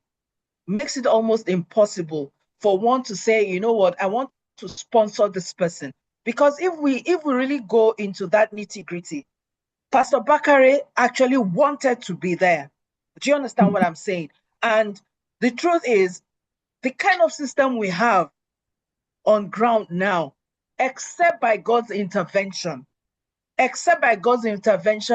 anybody that you say, because nobody's ready to sponsor what you know that they will not allow to get there. Yes, except we're calling for a revolution, because if we want to really get into where we want to go to, revolution must happen, because that's why somebody like Tinubu will say, I will be there, because he has already studied the system. He knows what the system will do and how he will get there. And that's one basic thing. And so for you to say whose fault, you can't say it's our fault because as it is, the system that we have on ground. It's our fault. You can't say it is. Okay, go ahead, sir. There are two things that we have to keep in mind. You can't rig an election that is where you have high turnout. It's impossible to rig it. Where you're what? You cannot rig an election that has high turnout. Oh, okay. Ability. You can't rig it. Okay? Now, Nigerians don't vote. Therefore, sir, I'm sure you were around in 1993 that there was heavy turnout. Now, 1993, it was a military era. Nigerians voted. It was a free and fair election. They didn't allow it to work. I agree with you. But in this democracy, let me assure you that if enough, I gave you a number, if 30 million Nigerians select somebody, provide donations to that person, and go out to vote, nobody can rig him out. It's not possible. I'm a student of global geopolitics. I've been in that arena. I come from a political family. I've been in Nigerian politics since the Second Republic. Not me personally, but my family. And globally, I know how the system works. Nobody can rig you when you have high turnout. First of all, if you want to buy the election, it's more expensive. So what we need to, or what you guys need to do, I worked with Pastor Bakari. He's a great man and would have done remarkable things for Nigeria. But how many of us brought out our money and mobilized people to go and vote and join the party and so on and so forth? Maybe you did, but enough people did not. We are not serious. Nigerians are not serious about the democracy. So anyway, there you have it. You wanted to make another point before we allow. So very quickly, the second one that I wanted to mention, you said categorically that Nigerian government cannot do business or something like that. But the question I want to ask, yes, you are in the US. I don't know if you stay there permanently. And of course, we have people out there. So I want to ask, are you saying out there in the US, PPP is what is existing practically, or government too has a contribution to the development of the country? Because now you talked about all the working with government, partnershiping with private sector and all that. Either we like it or not, we have institutions that might make that a bit difficult where we have power. You also talked about credit in the bank, and you were very apt by saying they give to federal government because they know that just give them the interest, no problems. But all those things contribute into how difficult it might be for individuals to want to. So my question basically is, there in the US, are we saying government only thrive there because they have partnership with private sectors? Is it that government doesn't have anything they do solely as a government? Thank you. Thank you very much. What I'm trying to say is that the US government outsources most of their work and they partner with private sector vigorously. I'll give you an example. Do you remember NASA, the agency that used to go to the moon and go to space? Yeah. Yes, space. Okay, Obama privatized it to Elon Musk and turned it into yeah. Because anywhere in the world, government is excellent in government. Look, I deal with Nigerian government. I'm a true Niger boy. I deal with Nigerian government. I've been in the US for over 40 years, but I'm always in Nigeria as well. I have a permanent home in Abuja, in Asokoro, and I have a place in Ikoyi as well. So the point I'm trying to make is that it takes government and private sector to develop society and the citizens. It's a collaboration between them. And the boss is the citizen. Hello, sir. Please add reorientation into your talk, sir. So I'm sorry for interrupting. 100%. It's part of culture. Look, one of the most important agencies in Nigeria is the National Orientation Agency. That's culture. It's one of the biggest things we are suffering from. So I agree with you 100%. So if you want to fix your country, go and join a political party and donate money. Otherwise, forget. Go ahead, madam. Thank you, Prince. Thank you so much for the insight. Okay, Marcel Asotie, you're next, please. Good evening, all. Prince, good evening, sir. Good evening. Nice to hear you this evening. I just want to say I'm very proud of you and all that you have said. Back to what I want to say now. Every country deserves the leaders they get. The leaders we have are from the society, and it's the society that we have created. Impunity has been so magnified that it's like a crime when you do the right thing, whether it is in the legislature, among the executive, or even the judiciary. As we speak, I will make special reference to the Minister of the Federal Capital Territory, who is Nyesom Wike, who is currently, just like he did in Port Harcourt, in Rivers State, building quarters for the judges and planning to buy SUVs for the judges. I believe so much that that's in preparation for 2027 election, because whatever case that may come up, take it to the court. They already know that the judges are part. Be that as it is, our leaders are product of the society. Let me ask a question, because I so much like the passion with which you have addressed some issues. Sir, if today you are, assuming you have political ambition, if today, either by divine orchestration or by any kind of political move or by the will of the people, they come to say, hey, Prince Iseghohi, please come and be the president. And it happens, you are the president, you win. Please, what would be your first step to realizing the vision that you talked about earlier? Because currently we don't have a national vision. What would be the first thing you will do as the president? That's my question. Okay, thank you very much.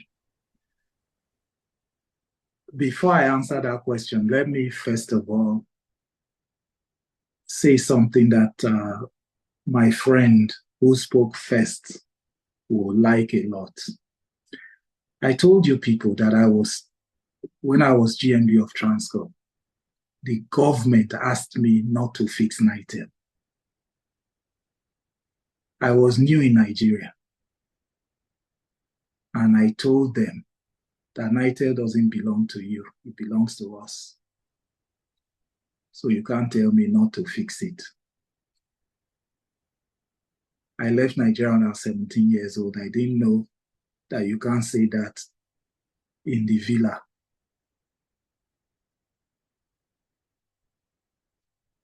Less than 3 weeks later, I was arrested. And I was locked up in Abiola's suite in DSS. I was there in solitary confinement for 3 weeks. Then I was transferred to EFCC. In the meantime, my name was out that I stole money, which was a complete lie. Do you know that I took on the sitting government of Nigeria and fought them from Federal High Court to Appeals Court to Supreme Court, and I defeated them. I did not bribe one kobo. So our country is not as bad as it seems. So if I was president of Nigeria tomorrow, the first thing I would do is let Nigerians know I work for them. They don't work for me. I will give them a transformation plan. And I will give them milestones. The first thing they need is hope. The second thing they need is reorientation, to let them know they are the boss and how they can exercise that power. Then I will reinject dignity into them, because when you cannot take care of things, you can't pay school fees, you can't pay light, you can't pay house rent, you don't have transportation, you lose all your dignity, and your value system, unfortunately, will go down the drains with it. And then I will introduce accountability. You can go and check. I gave the keynote speech in the Nigerian Economic Summit in 2006. In that speech, I said this same thing I'm telling you now. The president was seated, all the ministers were seated. I told them that the country would die because of lack of accountability, that Americans are not less corrupt than Nigerians. They just know that they will be caught and they will be dealt with. Nigeria is a great country, but we are killing it. And if we allow Nigeria to die, we will be recolonized, and they will divide certain parts of Nigeria that we cannot enter as Nigerians. This GRA we are talking about, I hope you know that when there was the GRA, Nigerians could not enter, only to go and do work or be a servant there. We better get our act together. There are many, many, many Nigerians. Look, today, right now, I'm writing my fourth book. None of them is published yet, but the first one is going to be published. It's called The Reckoning. One of the biggest problems we have is we've never dealt with 1966, what happened in 1966. The second book is called Nigeria Shall Be Great.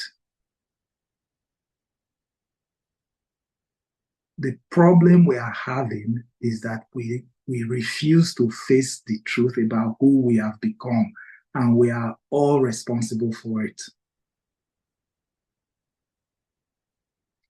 So, the truth is, if we pick somebody and say that's going to be the next president, it will be. But the problem is, the president's seat in Nigeria is a prisoner's seat.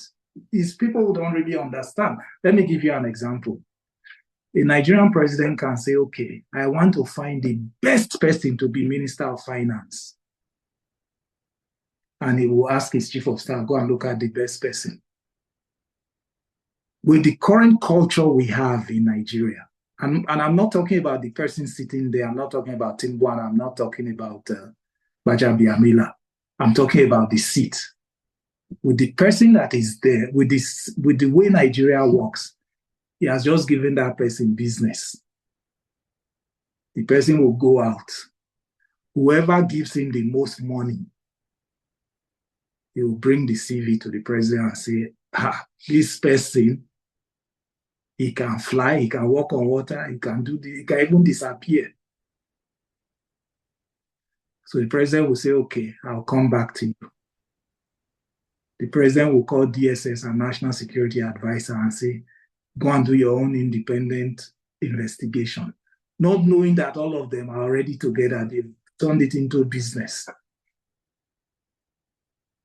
Those ones will come back and tell the president that, oh, they said the person walks on water. Not only that, the person can fly too.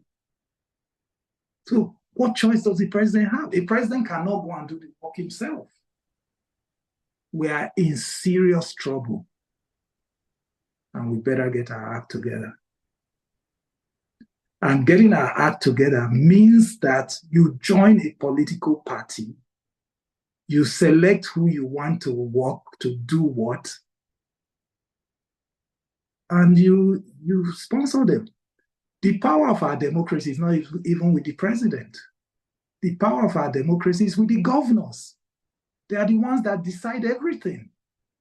Can you go to National Assembly without a governor? You can't. Can you be a president without the governor supporting you? You can't. Can you go to the Senate? You can't. Can you be a judge? You can't.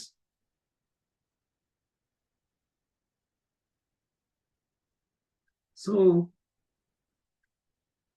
the good news is that it's because we don't vote and we don't participate and we don't donate money. So it can be fixed. I hope I answered your question. I think we have 3 more people, correct? Yes, Prince. Thank you. I appreciate it. 2 more people, although Olorunshola, Paul is the last person I'm going to call to ask this question. Can you please put your question in the chat because of time, please? So, Mr. Paul, go ahead with your question. And please don't give a speech, just ask a question. Please be direct. Thank you.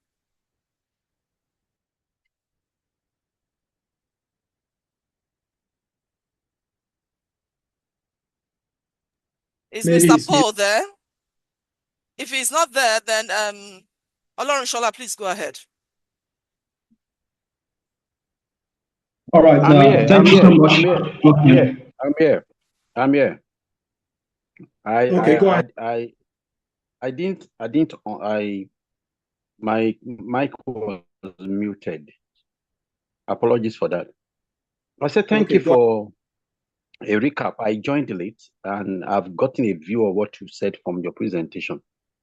About 4 days ago, or 5 days ago, I had a kind of a thought flooded my heart, and that is, as long as we have money bags who sponsor parties and candidates, it's impossible for us to get it right.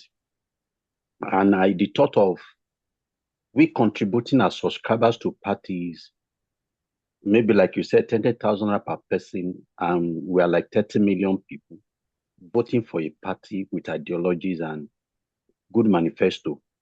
We can defeat these so-called big people and money bags and their cohorts and everything.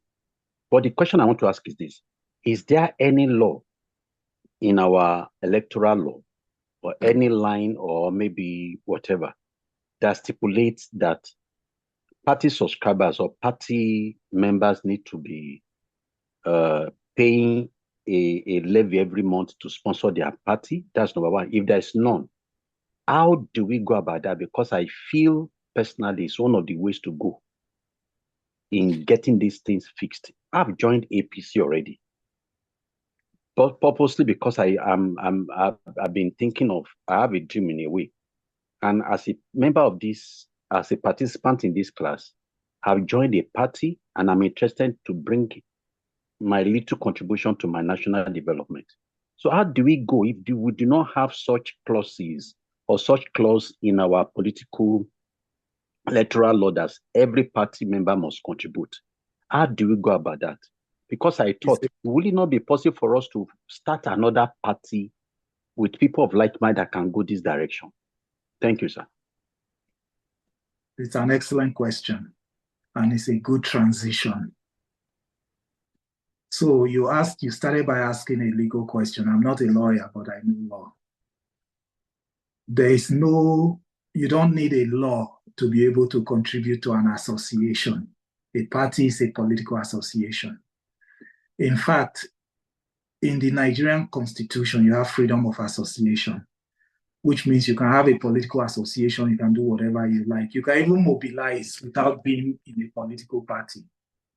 The reason a political party is important is that you can't be on the ballot without a political party. So whatever the members of the party agree to in their constitution is what is done. So if in the constitution you say you have levies, then you have levies. If you say you don't have levies, but you have donations, then you have donations. So if I were you, there's nothing wrong with joining APC, and there's nothing wrong with being a member of APC. At the end of the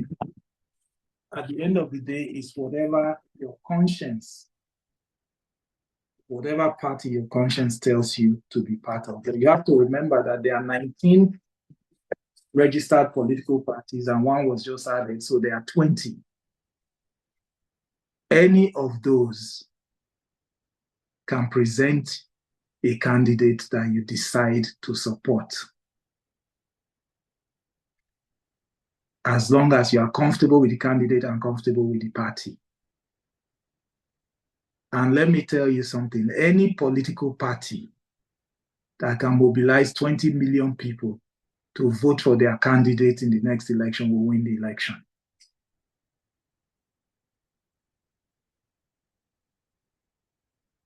But if you actually want to affect the future of the country, it's not really the presidency you need. You need the National Assembly, and you need gubernatorial elections. That's where the power actually is in the democracy.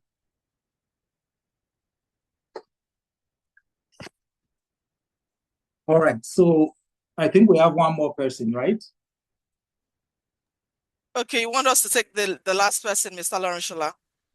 Let's take the last person, and then you had a question yourself. You were graceful enough to wait. Yes, a comment. Yes. Okay, Mr. Lawrence, are you still there? Let's have you. All right, thank you. Please. Thank you so much for the wonderful presentation. Yeah, my question is this. How do we address the issues of loyalty to nation and lack of patriotism among Nigerians? The issue is that sometimes a lot of us actually think we are patriotic, but when we get to where it really matters, at that point, sometimes I even begin to ask myself that same question. The reason why I'm asking this question is this. You said something very germane, that when somebody wins an election, he becomes the president of the nation.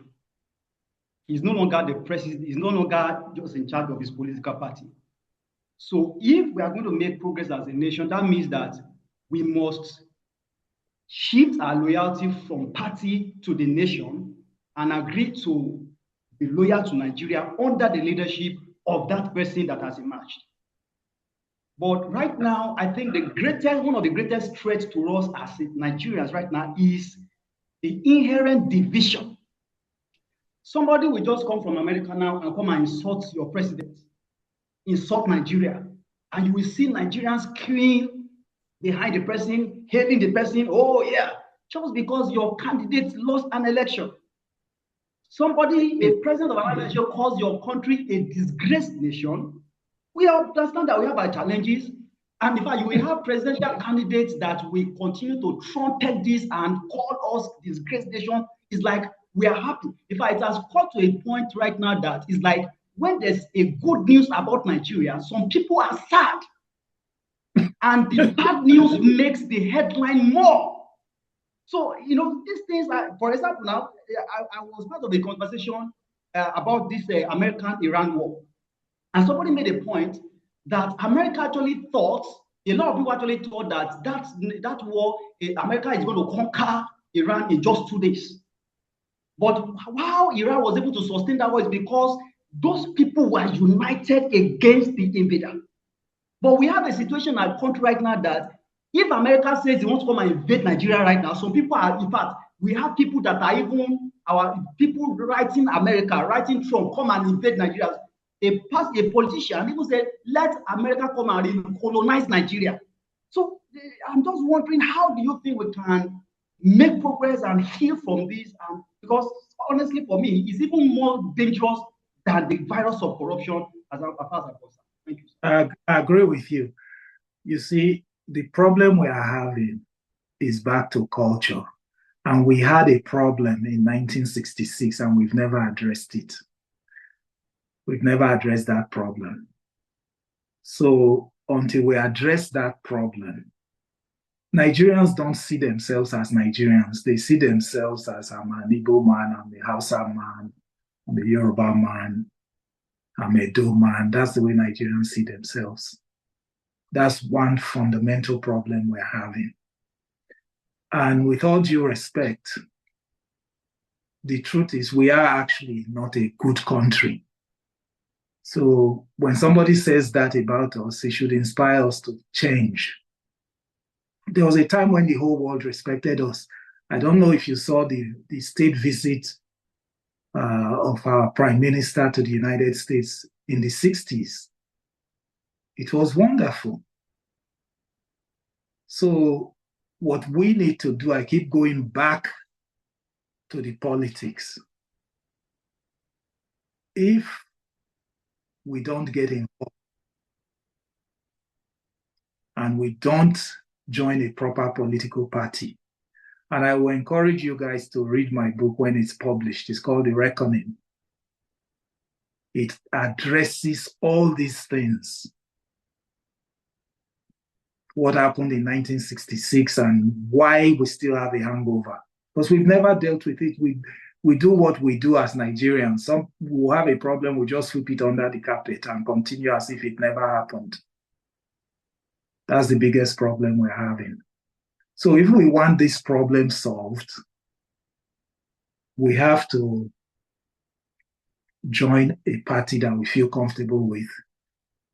Now, it's not every party you can donate money to. If you go and donate money to some of these existing parties, you might as well throw your money away because they know what they want to do. They are not interested in what you're interested in. So that common ideology is very important. Find a party that has your ideology, that believes in what you believe in, and that believes that Nigeria should be a great, proud country that is reckoned with globally.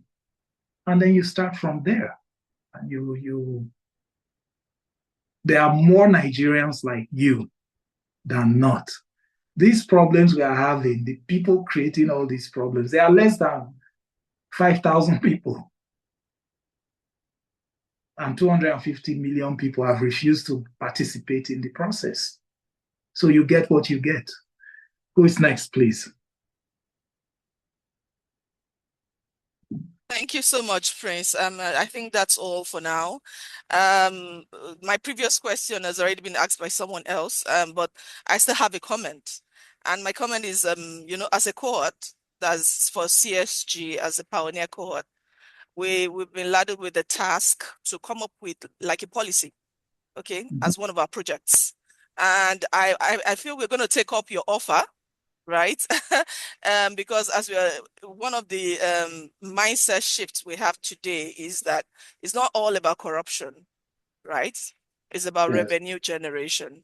So by the time we come up with our policy, we will definitely call on you, right, to give us pointers, to give us advice on how we can move it from just an idea, from just a policy, to implementing it practically. I believe so much in baby steps. I believe it so much in let me affect my area of influence instead of, at least let's start from somewhere. So as a cohort, right, we believe we will work on this. I think we're tilting towards the health sector. It's not yet finalized, but then definitely when we come up with our policy, we will come to you. And I hope you will have open doors for us. Let me give a suggestion. Since you are. Yes. Okay. The federal government, as we speak right now, has I wouldn't even call it a policy. They have a strategy called the National Broadband Strategy. What that strategy is they want to connect the entire country with fiber optic cables.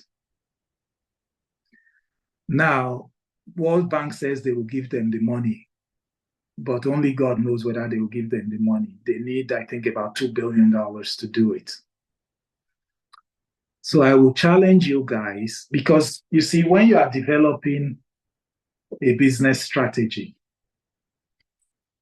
you have to do a strategic assessment, as you know. And in a strategic assessment, you look at where is the unmet need. Health sector is good, but health sector is a capital guzzler. And it's something you do after you have something else that brings money. So if you then look at Nigeria and you say, okay, what are the strengths that we have as a country? One of the biggest strengths we have is we have actually English-speaking people that don't have strong accent. And then we have smart people and we have young people. Then we have Yaba, Surulere, and that area. Why don't you guys challenge yourselves to turn that into a Silicon Valley of Nigeria? So you can approach the state government, the federal government, and say, let's do a PPP and connect every house and every office, and even build a building. I have a strategy to build a building called the Metro Center. So that once you enter that building, it's like you're in the United States. If you have something like that with those smart people, you train them properly, Nigerians can sit right there in that building and earn dollars and be employed in the United States or wherever and do the work from that building. All the young people are right around there. You have a remarkable impact. This thing I'm telling you is a strategy that I had. I'm just giving it to you. I'll still do it, but you know. And do something that I branded called VPS, which is virtual private sector. You understand? Even locally, you can sign agreements with the banks or whatever and say, instead of your staff being stuck in traffic going to your office, some of them can work from here. You know, so Nigeria is full of opportunity. Everywhere you turn, there is opportunity.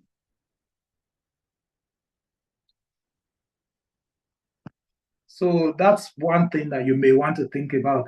Health sector is good from a social perspective, but from the perspective of creating liquidity, which is what's missing in Nigeria, creating liquidity to then do, you'll be shocked. You do something like this, you guys could then do a microfinance bank and then begin to loan out money. You could do with tokenization and digitization of currency, AI, and so on and so forth. AI will create so many jobs.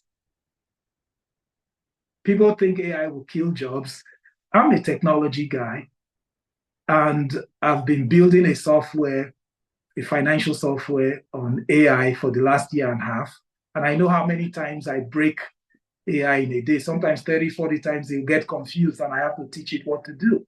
So what that means is that I can think of 100 jobs that will be created because there's AI. Because AI does not understand the nuances of things that you ask it to do. As an analyst, when I tell AI to do analysis, it doesn't get it right because it doesn't understand the nuances. But if you don't know analysis and finance, you say, give me this, it gives it to you. You see big numbers, it looks right, you think you think it has done something. So I love what you guys are doing. We should think about how we work together on politics and economy, because you can't actually separate the two, and how we help the government from a PPP perspective. Even something like Lagos State. How do you solve the traffic problem in Lagos? By thinking outside the box. The amount of value that will create is unbelievable. Look at how many people are stuck in traffic in Lagos 3-4 hours a day. Do you know how much productivity that is? A small increase in productivity has a big impact on GDP and PCI. So if you increase productivity by 1%, so think about an 8-hour work day. People are in traffic for 4 hours. 50% productivity lost in Lagos.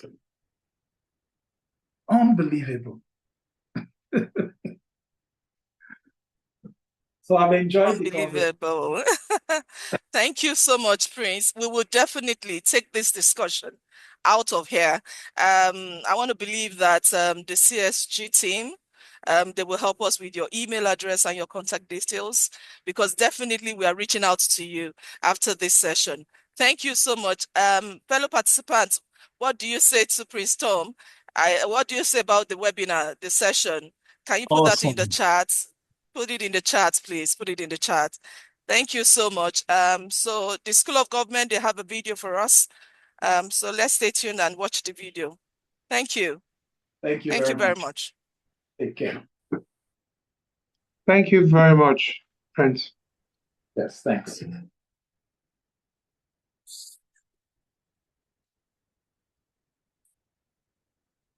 True leadership is rarely learned in isolation.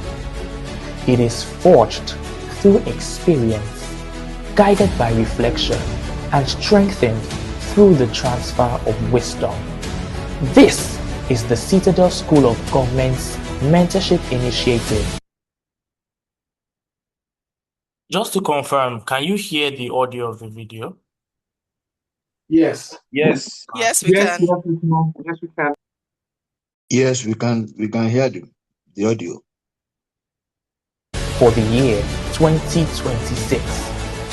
At CSG, the mission is clear: to train, equip, and deploy leaders who will drive meaningful reforms at the local, national, and global levels.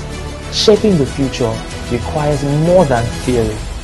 It demands learning from individuals who have navigated the complexities of public life firsthand.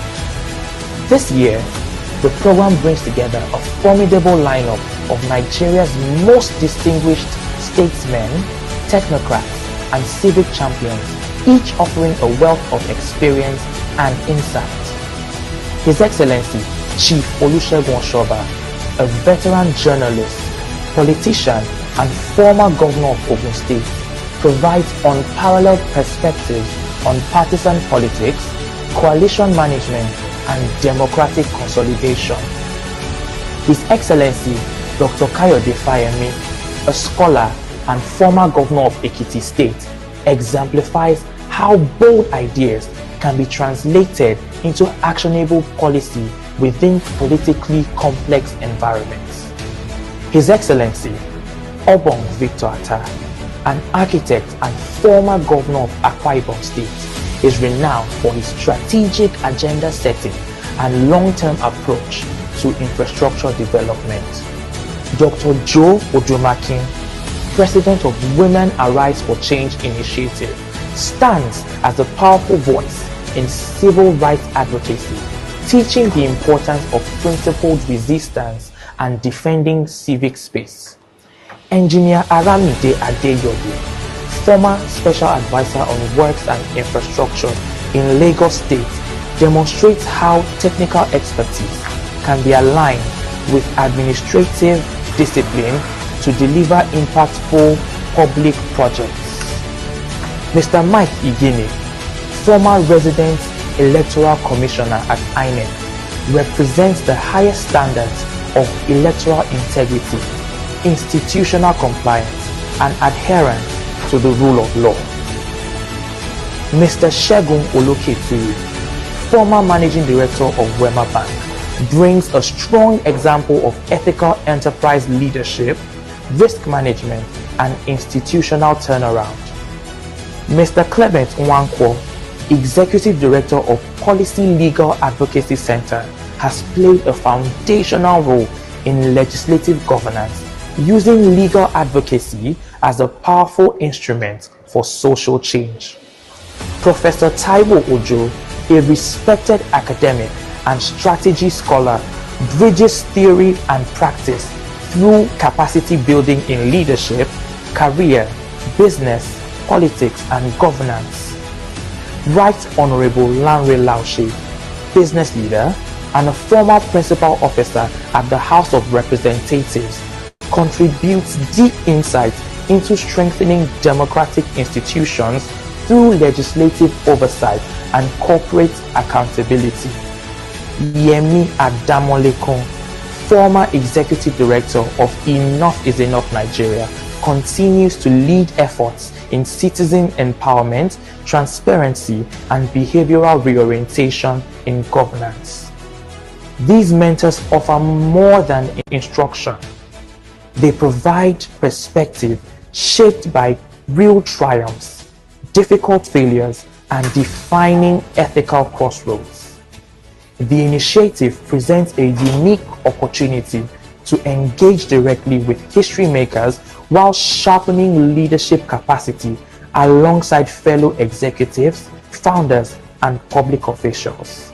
For those who are ready to elevate their impact and build systems that will outlast them, this is the moment to step forward. The journey begins with becoming a participant at the Citadel School of Government. Applications open soon.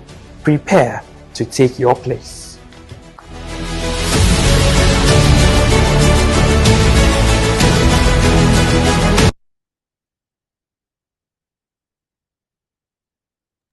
I'm Thank you. definitely proud. Thank you. Beautiful. I'm definitely proud to be Just part before you of go on, the, is accurately, the just before you go on, I yeah. just want to speak to that. So for others that are on the call, our esteemed non-participants guests who are on the call, I'm sure you saw that video just briefly showcases one of the initiatives that we are currently offering at the Citadel School of Government, which is the mentorship initiative. And I'm sure as a non-participant, you would like to have access to something like that because all the participants on the call now are proud. I'm sure that was what Mrs. Akerele was about to say, that she's very proud. So if you know you would like to be part of this great initiative, we would advise that, or we urge you to log on to our website at www.Citadel School of Government to register your interest. There's an interest form ahead of applications that you can fill. And when you fill that, you would get priority information ahead of when um applications for admission start. So take that step today and fill out the registration of interest form, and we will be in touch with you. Thank you very much. Over to you, Mrs. Akerile. You've been doing an amazing job so far. Thank you so much, Hero. So it's been nice having Prince with us for the past 2.5 hours. Thank you so much, Prince. Even from your busy schedule, I mean, you still made out time to be with us. We are so grateful to have you with us on this call. I don't know if Mr. Omo is still on the call.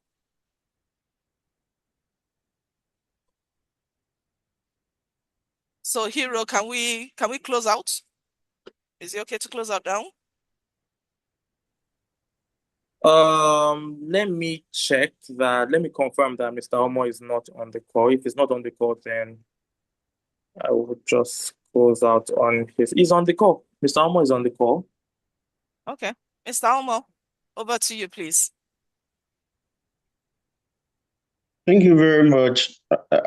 Can you hear me? I've been struggling with my network. I don't know what happened. I just left a Zoom meeting and joined this one when they started. Immediately, my network just started misbehaving. So I was struggling at some point to hear, but I was able to hear much of what was taught. I don't know if Prince Tom is still on the call or he's dropped off. I'm on the call. Oh, wow. Thank you so much, sir. Wow. It's been amazing. I would have turned on my video, but for the network challenge. I thank you so much for your contributions, and it's been very interactive. This is the longest webinar that we've had, and it's understandable that it's it's lasted as long as this.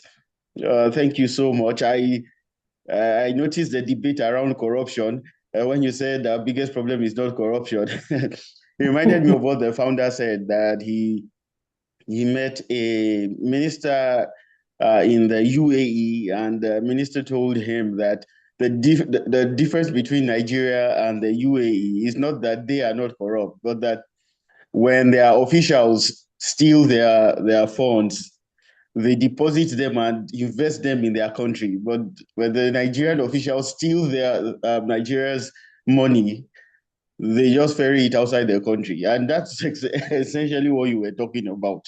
And I appreciate your clarification as well. And I'm used to your epigrams. I remember a conversation we had when you told me, what is the first rule of reform? And I was thinking, when I gave some suggestion, you said no. You said the first rule of reform is not to reform. And I've been thinking that we still need to have conversations around that. And for participants, you will notice that we've had back-to-back people who are actually reformers for the dialogue series. It was Kemi Adeosun today. Yeah, it's Prince Tom Iseghohi. And the connecting thread between them is that in their bid to effect the change that they represent, the system fought back. But they too fought back the system and they defeated the system. I think it's inspiring. I think it's also telling. And it also speaks to, because mostly the people we bring around are from the Founders Network. And I think it speaks to the person of the founder. People like that gravitate towards him, and it's telling. And he's told us that it's a Davidic anointing, and we see it in effect. And I recall when Prince Tom was talking about head hunting, they actually did that with the founder. I remember when the founder called us back then at ICRD, Bumi and I, and showed us a report with charts, data, spreadsheets from Prince Tom, that they'd done some analysis, and they came to the conclusion that the founder, that was in the late 2010s. I think this was around 2017. They did the analysis, and they came to the conclusion that the founder was the person Nigeria needed. And they compared him with other frontline candidates at that time. And that was headhunting. And so it just tells me that what you're talking about is something you've practiced. We believe that you will come back to CSG, and that this time it will not be, that time it won't be a webinar, because what you've shared is just it's just amazing. Of course, I'm not surprised. We know we know you're that loaded, and we expect that you will come back in a bigger way, because what you're sharing, a lot of persons need to hear it. And I heard someone making a contribution about whether you have political aspirations. Participant, Prince Tom ran, he was an aspirant for the governor of Edo State. If you're not aware, he was an aspirant, I think, in the last elections. I remember when the founder told me, and I reached out to him and wished him well. But of course, we know how it went. I don't want to even talk about the state elections now, but we know what's happening. I also appreciate your contributions, your ideas regarding the legacy project they are to execute. Just to put a bit of context to it, one of the participants actually passed on. It was supposed to be 70, but he passed on about 3 weeks ago. Adenrele Onikosi. And the participants resolved to execute a legacy project in his honor. That's why they looked at the health sector, because the circumstances surrounding his passing had to do with the challenges of the health sector. That was the reason they are leaning towards that. But we're going to do we will set up a policy lab where they actually brainstorm and come up with strategies, ideas that are implementable and are the best to execute. And good enough, one of the mentors who was a principal officer has offered to take the policy to the National Assembly when they develop it as a bill. And so that's something that is in the offing. But these conversations will continue. It won't end with the legacy project because there's a think tank component of CSG. And some of the ideas you shared, these are things we're going to really engage that intellectual part of you in the think tank component of CSG because you are multidimensional. And so, and good enough, you've been in the policy space. I recall you said, and I think I saw that news somewhere where you were a keynote speaker at National Economic Summit at the NESG, and you mentioned it. Yes. Yeah, and I've happened to be part of the NESG as a fellow, and I was a member of their policy commission. So we're trying to structure a think tank model around that, where we have what we might call strategic working groups that operate like policy commissions, and we'll need a lot of your input. When that kicks off, or when we're about to kick off, we will reach out to you. And there've been also a lot of talk about political parties because you really stirred it up.